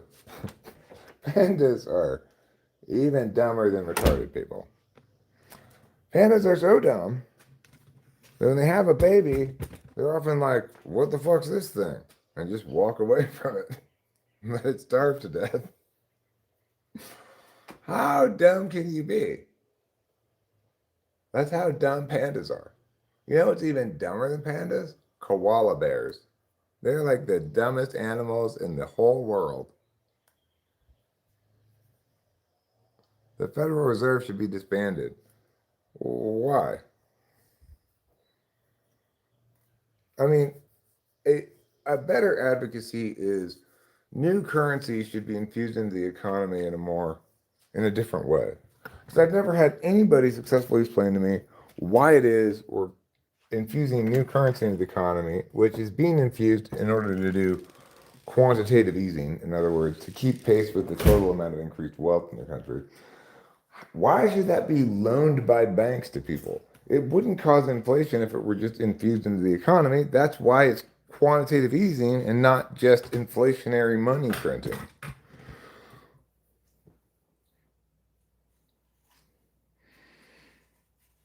How would you get free energy? Drill for oil in your backyard? No, Putty Cat. I'd use alien technology, obviously. It's a little box that spins around and it makes infinite energy out of nothing. It makes it out of the vacuum of space. They call it 0 point energy. What does that mean? I don't know. I don't think anybody has any idea what that means. They are very committed to their current understanding. It was a mistake to move off the gold standard. Listen, Putty Cat, all currencies are fundamentally fiat currencies. Linking it to some tangible commodity doesn't change that reality.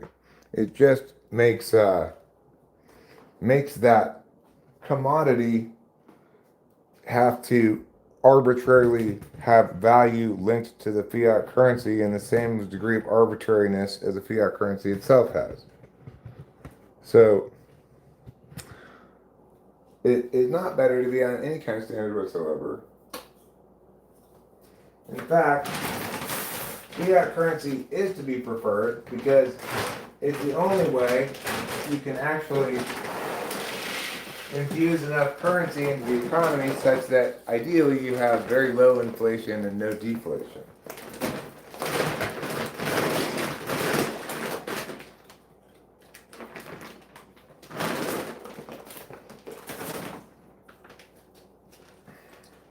Cryptocurrencies are fine too. It's just that in the status quo, they don't have certain qualities that a fiat currency has that makes fiat currencies preferable. For example, with cash, there's no transaction fee whatsoever. There's no equivalency with crypto. And it's also the case that with fiat currencies, you have a certain amount of predictable stability, whereas with crypto, it's too volatile to use for a day in, day out kind of currency, at least in the status quo. Because, let's say you're a restaurant and you collect, I don't know, $30,000 in receipts over the course of January, and you've collected it in crypto. Well, at the end of January, it might be worth $60,000 or it might be worth 10. Who knows? You can't really do business with that kind of volatility.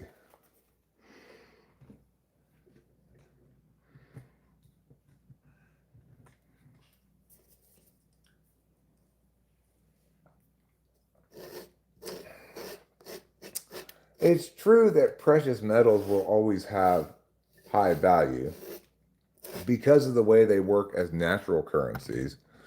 But it's also true that if we were linked to one of them as a standard, it would artificially inflate the value of the precious metal far beyond the scope of any utility in the standard.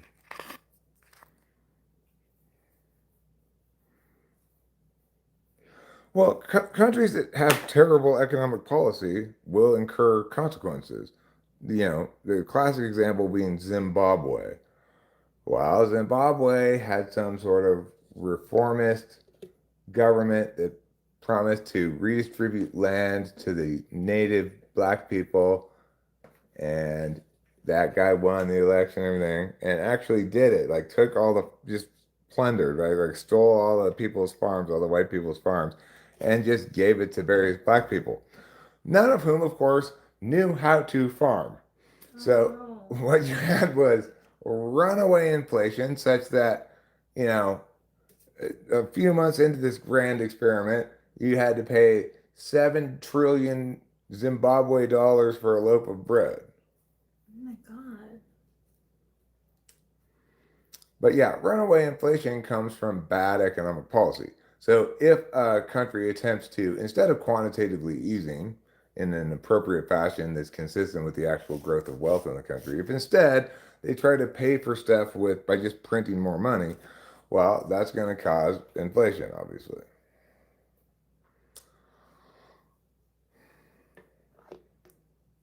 I have a question.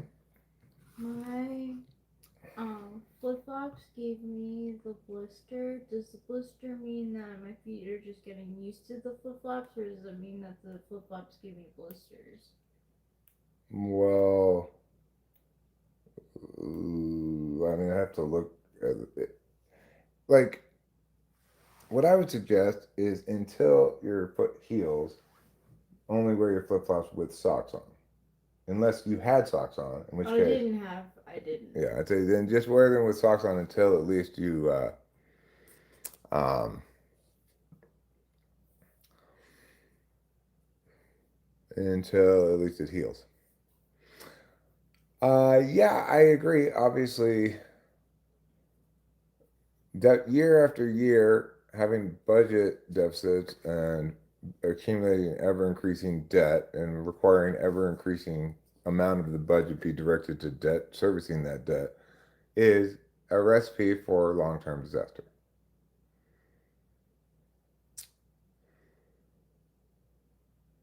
But I think thus far, America's gotten away with it by having overall economic growth outstrip the pace um, of the increased debt as a percentage of GDP. It hasn't outpaced it exactly, but what I'm saying is the debt we incurred 20 years ago, that money was worth a lot more. So paying that back in comparatively worthless dollars now is, see what I'm saying?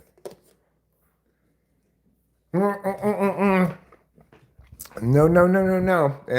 But as far as like the economic growth component of it, that would be not the specific warrant I just said, but instead be the warrant that because the economy's grown, total tax revenues have grown, and the percentage of total tax revenues that debt constitutes has accordingly remained relatively stable.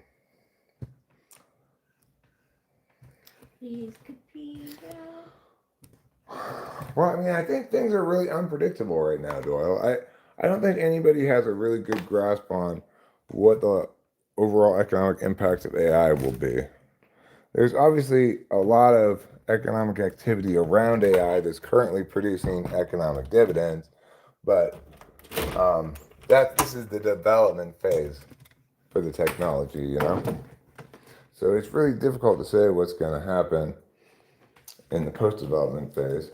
I do know that AI is making people more efficiently productive.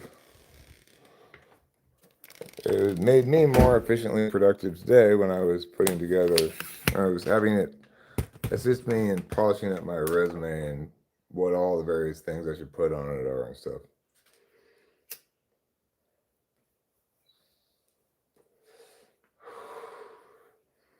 And I know that when I'm back at actual work and I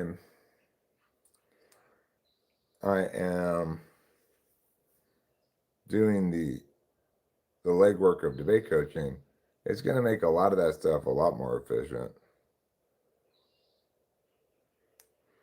So, and in that context, that efficiency will translate directly to increased productivity, because what typically limited my productivity historically was only a certain amount of hours I'm going to direct to it, and only a certain amount of stuff I can do during the course of those hours. I could have been more efficient by being, say, more focused on tasks during the totality of those hours or something, but by and large, what limited my productivity was I could only accomplish so much stuff in that amount of time. I only cut so many cards, right? Well, with AI, I should be able to cut cards a lot faster, which means I'll be able to spend more time on other stuff that needs my direct. I mean, everything will have to have my direct oversight the whole time, but I guess direct authorship. Like, I can't delegate that part where I come up with the idea and say you do a better job than me of expressing this idea, please. That's not going to ever happen. So, because it can't know as clearly as I do what various things I'm considering when I'm phrasing things a certain way. And if I'm going to explain all that to them, I might as well just do it myself. Do I promise? Well, I stole this title from a video Rachel and I watched before we started the stream. His video had a longer title than this, but this was part of the title. And what he said is, when you're feeling anxious about those kind of things, or not sure, uncertainty slash feeling like you're not capable or up to it, remember that you have 100% success rate from birth until now. All of the other obstacles, bad things, blah, blah, blah, blah, you've gotten through them, around them, or past them, one way or the other.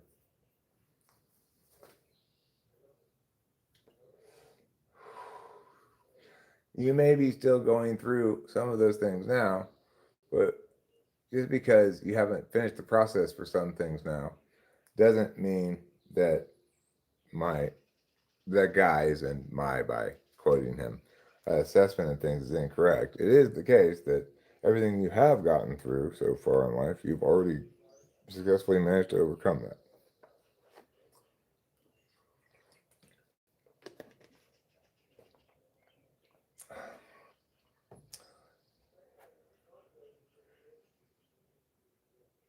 It'll be an interesting period. I think by and large, I agree with you that the economic prospects of the thing are more likely to skew negative than positive from my ability to conceptualize about it from this moment in time. But I would say most likely outcome is that I don't know. And my predictions are inadequately informed to be better than just shooting in the dark.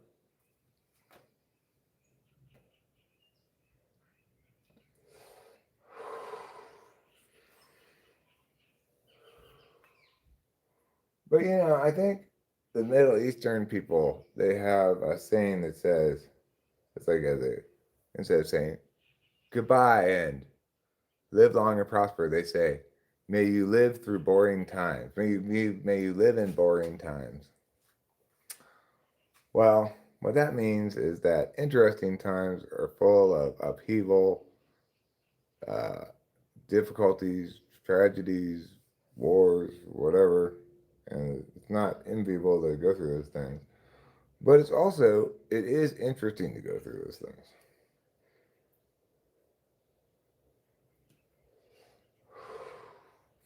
And this is a very interesting time to be alive. The period of time of my lifespan is a very interesting period of time to be alive.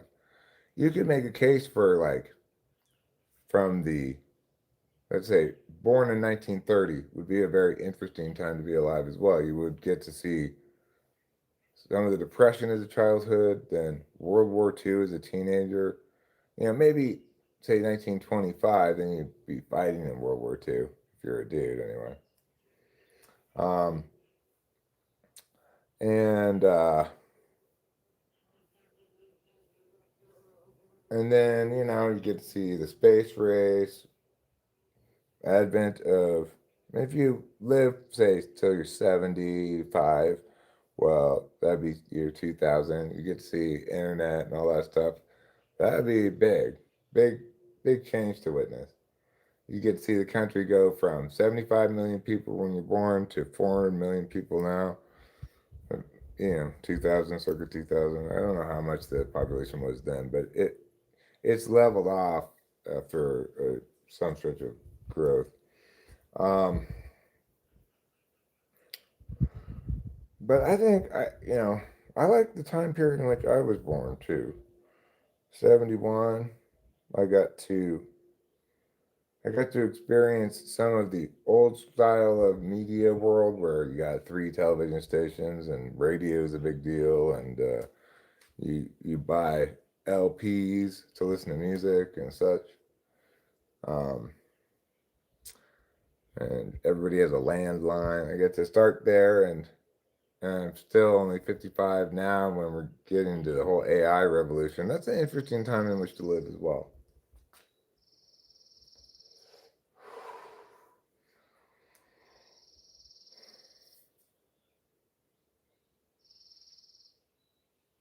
I mean, certainly, I was at a good age to fully understand the sea change that 9/11 was.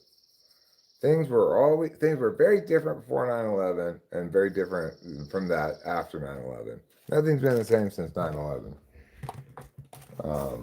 And prior to 9/11, nothing ever changed. We were just like going along in the 70s and 80s, just assuming that everything was going to always be this way. America was full of like what might now to a security minded party be like not nativity, right? And its concerns.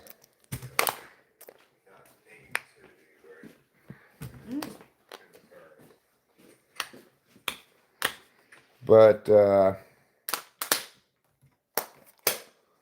it's not like the U.S. didn't have all kinds of crazy nonsense going on during the Cold War. It was just more just successfully hidden from everybody, and it didn't have the whole like overhaul of our understanding of civil liberties that the Patriot Act entailed.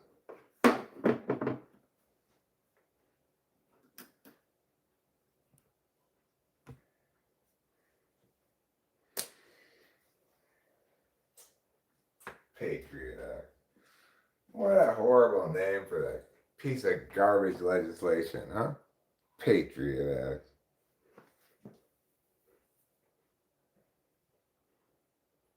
Like California at one point had this ridiculously named law that was like the Indian Protection Act. And this text of the law was like, Indians can't testify against white people. So, just complete fucking doublespeak.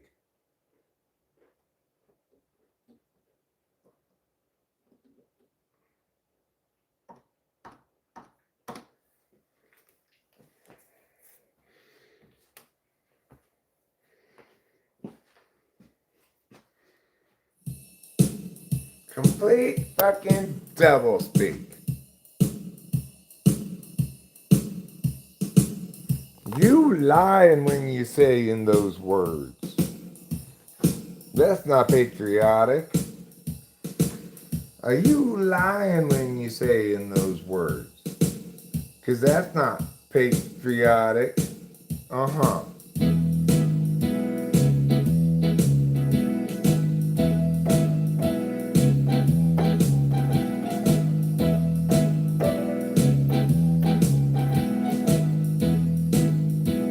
Pizzicato string. That's not gonna do.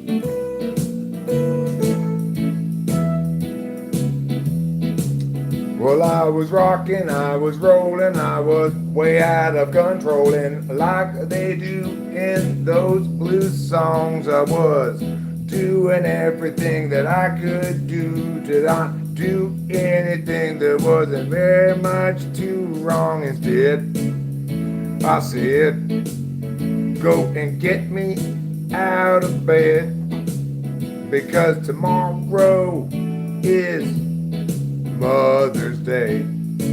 Oh yeah.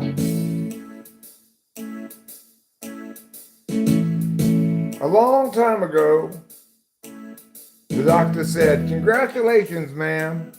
You have a live birth. And your birth live name is Eric. And my mother said, wait a second, why do you get to name my son? And he said, because I'm the #1 doctor in Temecula, that's why.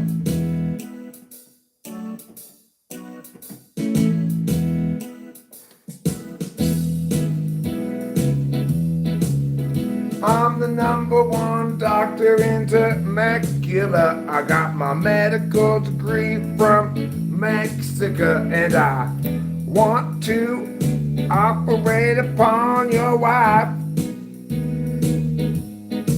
But don't worry, I'm a highly qualified doctor. You don't have to doubt me, I'm not some kind of proctor of your standardized tests trying to interfere with your life path. No, instead, I'm a doctor from Temecula. If you don't know where that is, then put yeah, 'cause Temecula is the center of everything that matters in life.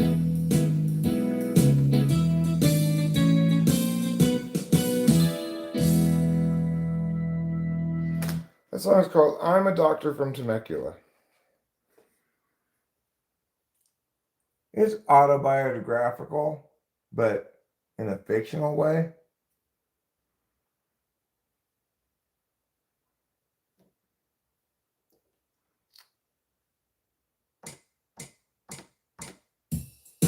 Boogie. Are you ready to boogie woogie? Let's see what this one sounds like.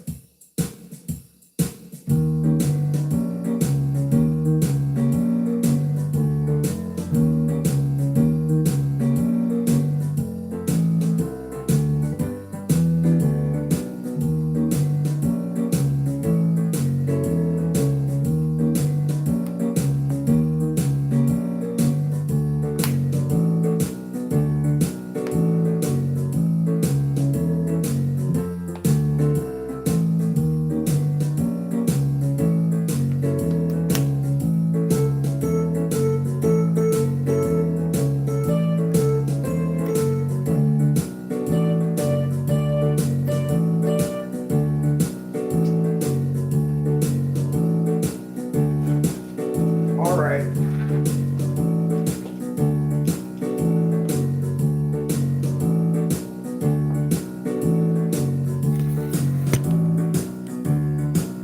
Well, it's a bad idea to get drunk and stream your racist and obscene thoughts for the whole world to see.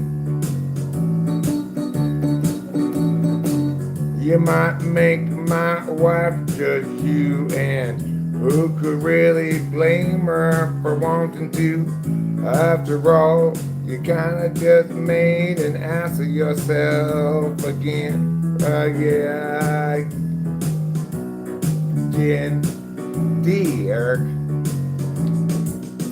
You might not think so, but then I guess you don't know what, when, and how that shit's going to be perceived.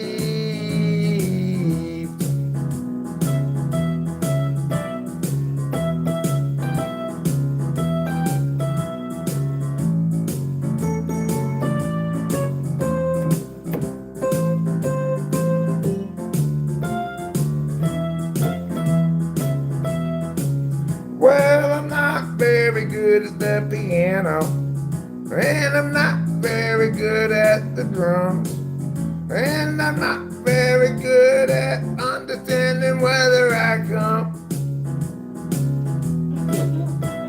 I'm not very good at learning French, and I'm not so good at digging a trench, but I know that when I want to, I could dig one. Well, why don't you dig it then, Eric? 'Cause I don't want to. I thought I made that clear enough. I said only if I want to. Boogie, woogie, woogie, woogie, woogie, woogie, woo. I think you know what the fuck to do. You got to boogie, woogie, woogie, woogie, woogie, woogie, woogie, woo.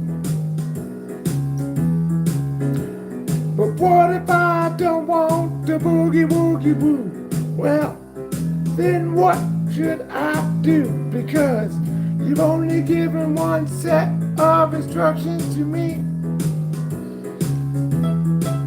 That's because I don't want you to have an alternative to boogie woogieing. And if you don't boogie woogie, then you're surely doing it wrong. Boogie woogie woogie, boogie woogie woogie, boogie woogie woogie with me. And then boogie woogie woogie, boogie woogie woogie, boogie woogie woogie, you see. I woke up at 3 a.m. and I called up my old friend. I said, I've learned about the boogie woogie tonight. He's like, all right, well, what do you want me to say? Would you like me to admire your way in which you have boogie woogie your little butt off?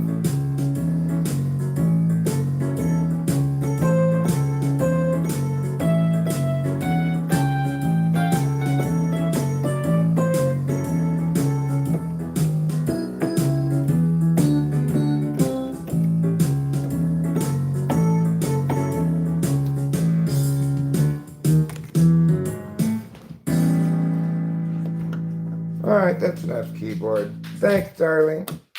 You're a wonderful lady. I love you. I love you too. You remind me of tenderness and dewdrops. Thanks. Tenderness and dewdrops. Quietness and joy. Tenderness and dewdrops is a good name for a song. Tenderness and dewdrops. Quietness and joy. Look inside my cherish bucket. See what I enjoy.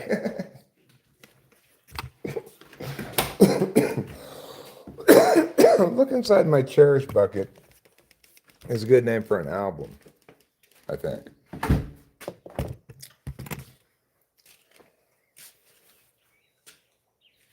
Or grope around my cherish bucket. Would also be a good name. Where are my cigarettes? What is wrong with me?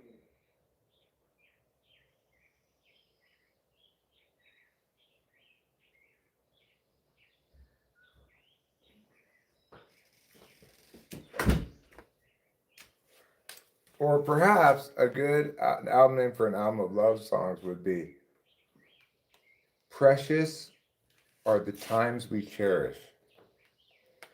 The title track would be called that.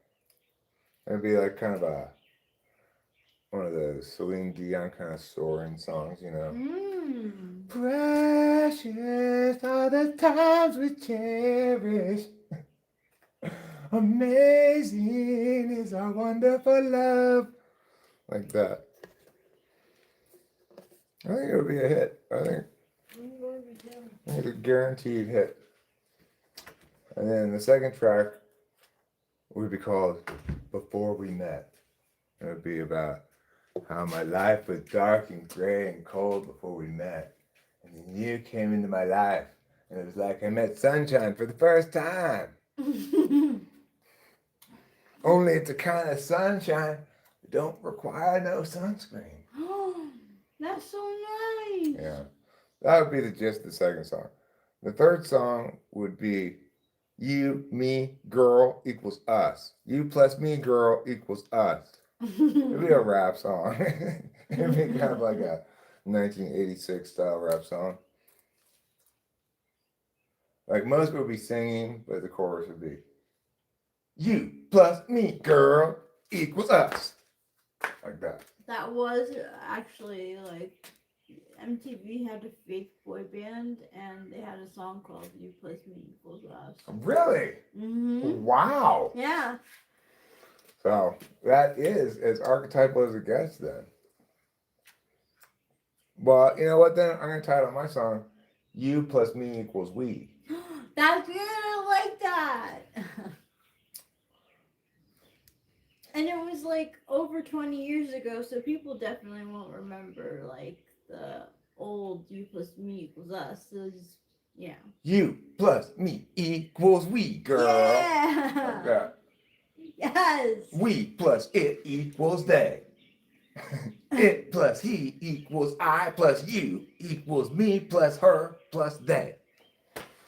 Clear? Is that obvious now what I'm getting at? I don't think any of the addition problems are correct. About pronouns. Yeah. Yeah, I could recite all your 5 classes of personal pronouns. You know. I, you, he, she, I feel it, like we, you, you're they. including everyone. I, you, he, she, it, we, you, they. Me, you, him, her, it, that's you then. That's them all. That's all. Well, those are all the nominative and objective Oh. pronouns. But you also have your possessive adjectives, my, your, his, her, its, our, true your, that. their. Yeah. You've also got your possessive pronouns, mine, yours, his, hers, its, ours, yours, theirs. And of course, everybody's favorite, your intensive and reflexive pronouns, myself, yourself, himself, herself, itself, ourselves, yourselves, themselves. That could be incorporated into the song. I could. I already have a song that I use to teach personal pronouns, but that's just basically it's a beautiful day. It's melody with those words, you know. I, you, he, she, it, we, you, they. These are subject pronouns that you and I and she say. Like that. Anyway, I used to have a lot of little songs when I was teaching. You know, for example, the use of a lack of knowledge about something to infer that the opposite is true. That's the definition for appeal to ignorance.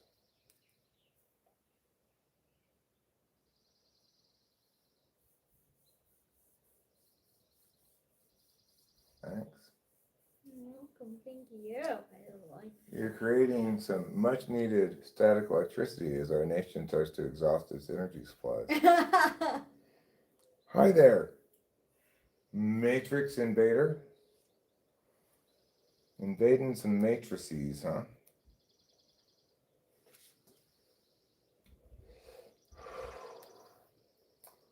Okay, so like, what do you have planned for tonight? Not a whole heck of a lot, really. What are you thinking? I was thinking of getting something sweet somewhere.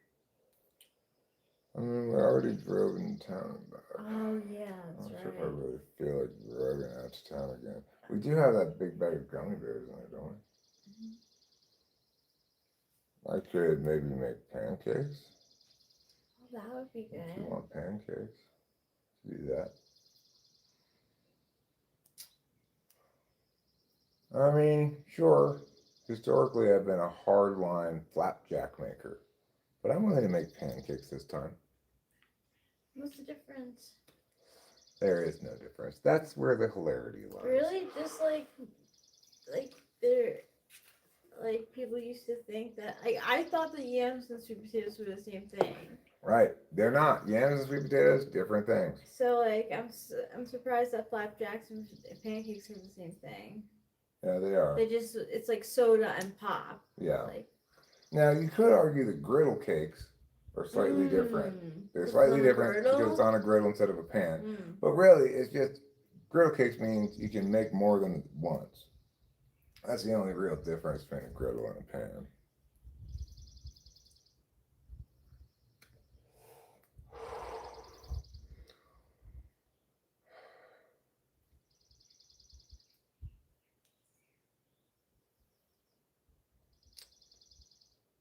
It doesn't have to be pancakes, like if you feel like making bread, that's fine too. Like whatever you want. I just feel like having like peanut butter and jelly or pancakes or something like sweet.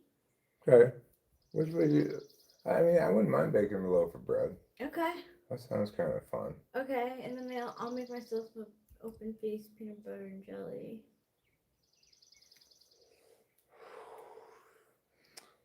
All right, sounds good. So hopefully I'll get the bread more optimally done this time. Last time I let it rise for too long in the first rise. The timer went off while I was in the middle of doing something, and then I forgot about it for a stretch of time. I was like, "Oh shit, the bread!" You know. So accordingly, it didn't end up nice and fully risen and fluffy at the end of the second rise like it should have. Like I'm going for, you know. Apparently, if you put a little extra yeast in, the process goes a little faster. Really? Yeah, at the risk of, you're at greater risk of quote unquote over rising, but if you manage the time carefully enough, then it should be fine. I just put a little bit of extra yeast in. I'm not going to put a lot of extra. You fucking mosquitoes. Look at this thing. Look at all the It was blood. really sucking. Yeah, it had so much of my blood inside Yeah, of it did. And your blood is precious. Yeah. A single drop of my blood can restore a 99-year-old man to a newborn baby.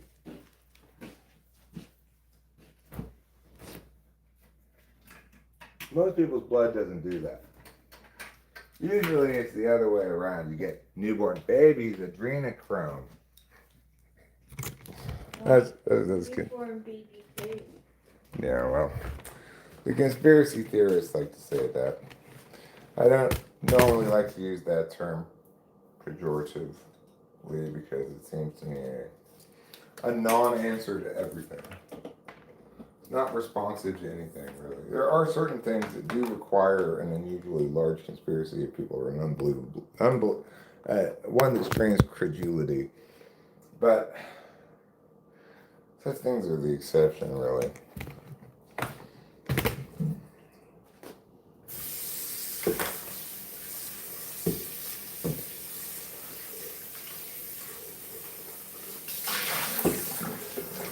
God, the mosquitoes this year are pretty bad. Yeah. Or at least they have been since the last rain. Yeah, they have.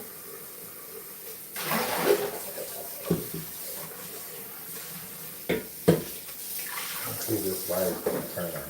Turn on. Thank you. Light's kind of on the periphery, but it's fine. You might have to get the bulbs replaced, like, I don't think when we it's sell the place, though. I don't think it's a bulb problem. Oh. Like we got one of the light fixtures in the garage that's broken. It's a light fixture issue, or some other kind of electrical issue. It's kind of. I'm not going to buy the big one. Okay. We'll just let Zoe know that this list of considered problems exists in the status quo, you know? Okay. And we're selling it, you know, as is. We don't want to get a bunch of like, well, we want you to pay this much money for up to What about 60. the ruined furniture? Huh? What are they going to do about the ruined furniture? Whatever they want. We're not going to do like the last people. The last people had one list price for meow, and then we had to pay an extra whatever for all the furniture. We're just going to sell it with all the stuff inside of it. If they think the furniture is too fucked up, they're going to flip it. I hope it sells. It'll sell.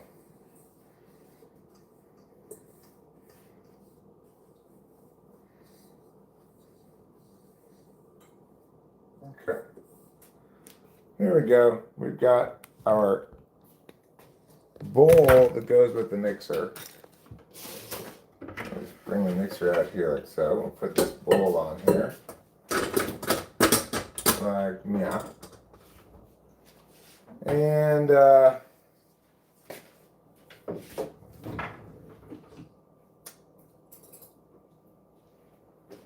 This is the paddle part that goes on it. We don't need this right now. It does need to be cleaned off though. So let's clean it off a little bit. Oh, the A's are on. So as soon as I get this bread started, we can put the A's on and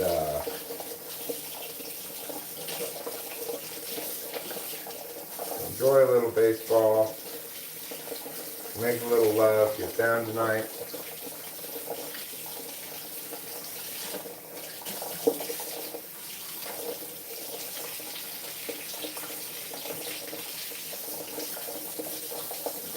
Get down tonight.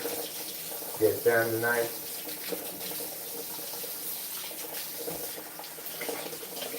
I like that you have 2 wedding rings. Mm-hmm. I feel like you're doubly committed. Yeah, well, one of them is my Hawaiian wedding ring. Oh.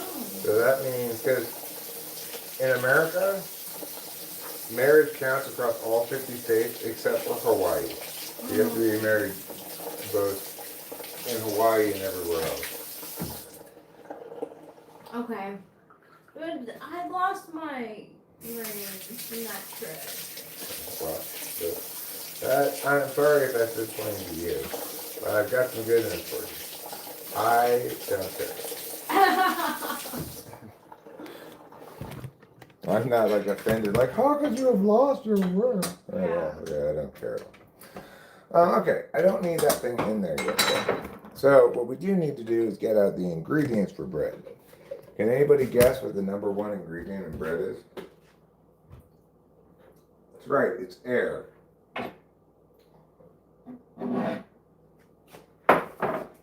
The first thing we're going to get ready is the water. Okay, so I start with half a cup of warm water, but not too hot.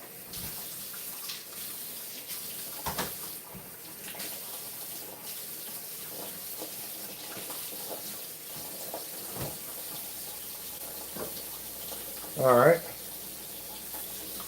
Now we'll do and the other one, a 1/4 cup plus 1/8 of a cup of water. So we'll get out the 1/4 cup.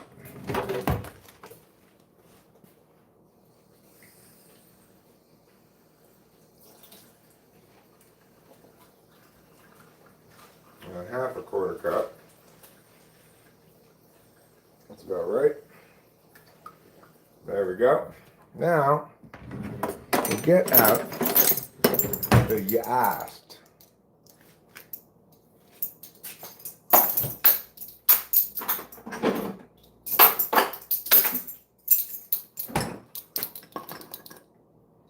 This is the yeast.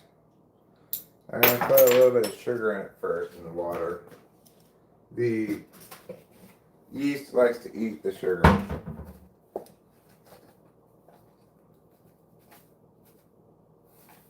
Doesn't need a lot, just a little bit is fine.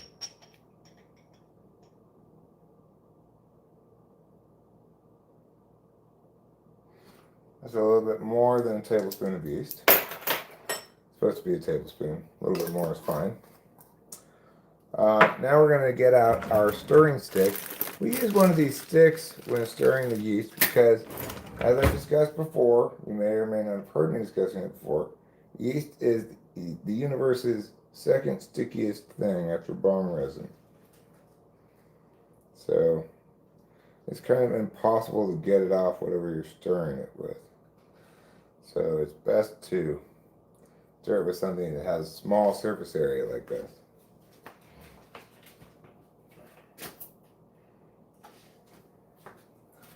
Alright, now we're going to get a tablespoon of butter, which they make out of cow milk.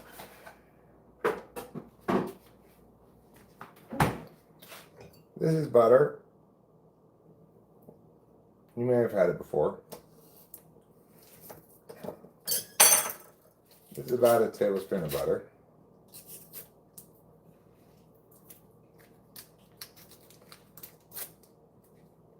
And just Put it in that water there. Wow. What? You want me to let you outside? Very well. I will let you outside. Go ahead. Another thing to consider is I don't want to overproof the yeast. I want this to be, I want to get all the vigor out of the yeast that I can get out of it. And that means make sure you put it in when it still has a lot of pop left in it. Don't overproof it. So I'm going to get out this 1 cup measuring spoon. And I'm going to get 2 cups of flour.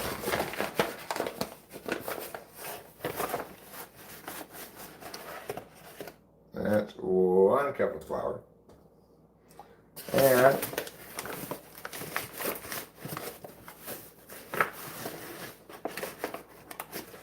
here's my 2nd cup of flour. And maybe slightly over 2 cups because I wasn't super diligent about leveling my cups. I was just thinking, like, how, like, with baking, usually you have to, like, scrape off the top. I did that on the inside of the bag. I just didn't do a super tight job of it.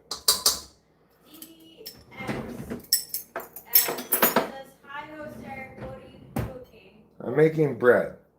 We're baking some bread here. It's a very simple recipe. I've long since memorized it.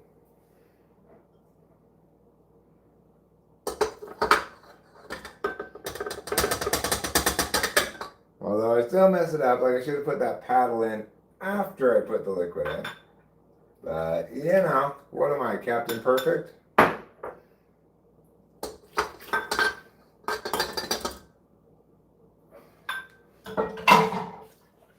Now we're going to put this on for 3 minutes.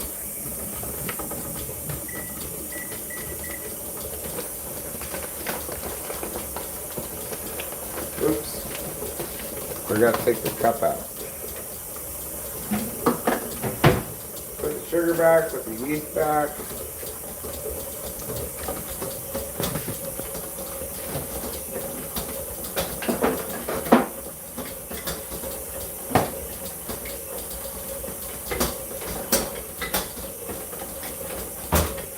We're going to give it a warm spot to rise in it. By turning on the oven for a second, getting this area here to heat up a bit. Oh, hold on, can't hear you.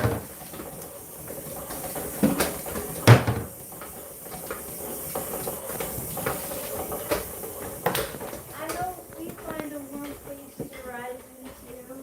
Oh, thanks. You say we? Wait, yeah. Oh, yeah. Well, we already have. No, but I mean, no. When we move? Yeah. Oh, yeah. We'll find a great place. We'll win the place finding award. All right, let me put on the athletics.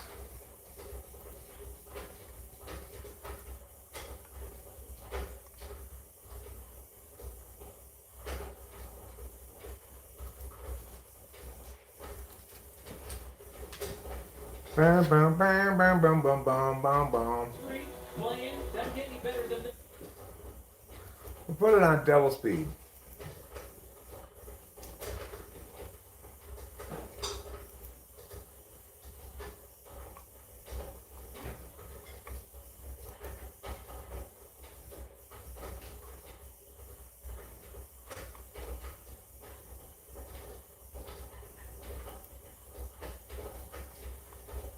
All right. So the Cardinals are visiting Sutter Health. Joel, look at this. Check this out.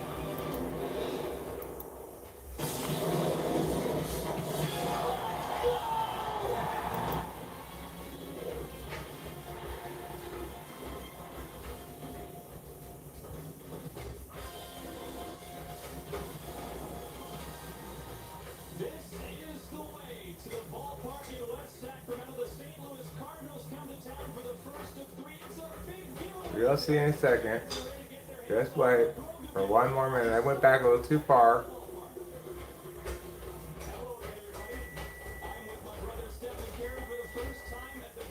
That is a big. Chris Carey is reunited with his brother Stephen Carey. Oh my god. That is so similar. And they're two brothers who are going to be calling this baseball game together. Yes, Stephen Carey's doing color commentating. Normally it's Dallas Braden, but maybe he wanted to get out of the way. Let the brothers have their moment. I guess That's they used fun. to work together on the minor league team. That's cool. That's so fun. I love it. Yeah, I love it too. And the Carey brothers, they're of Harry Carey fame. They're his relatives. Harry Carey? Yeah, from the Cubs. Oh. You know the famous Cubs broadcaster, Harry Carey? I know the name. He was kind of like this. I don't know if he was actually drunk or he just sounded drunk all the time. Good. He had those like thick Coke bottle glasses, and is famous for leading the Cubs field fans in picking up the ball game. Oh, really? Yeah. You'd recognize him if you saw him. Maybe. I know the name. Okay, so what do I do with this? Here it is. Can I have a piece of dough? Sure. Got my hands clean. There we go. Thanks. I'm gonna make this into a ball.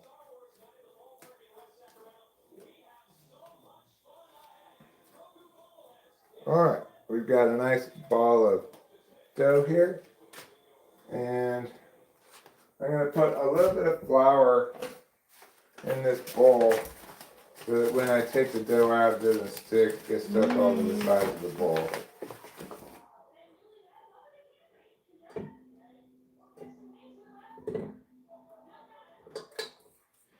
Okay, I'm going to put this lid on it. Put it over here near the warmth. I'm going to get a little bit warmer. Well, I'll leave that on for a little while, but then I'll turn it on. I'm so into you. Thanks, beautiful. You're welcome. I'm so into you as well. Yeah? Yeah. You're sitting front and center in my cherish bucket. Thanks. Put this knife away. Okay.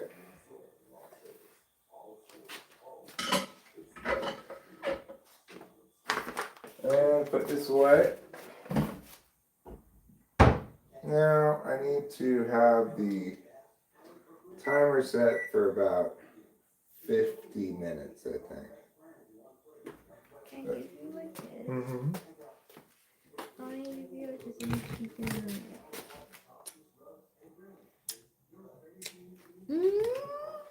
Thanks. Well, that's a European smoochie. Yes. Okay. Well, I think I may end the stream now. Watch the baseball game. And see you again next time on Talking with Famous People. Thanks a lot for being here. Love you. Best spicy chicken ever? Looks like a yes to me.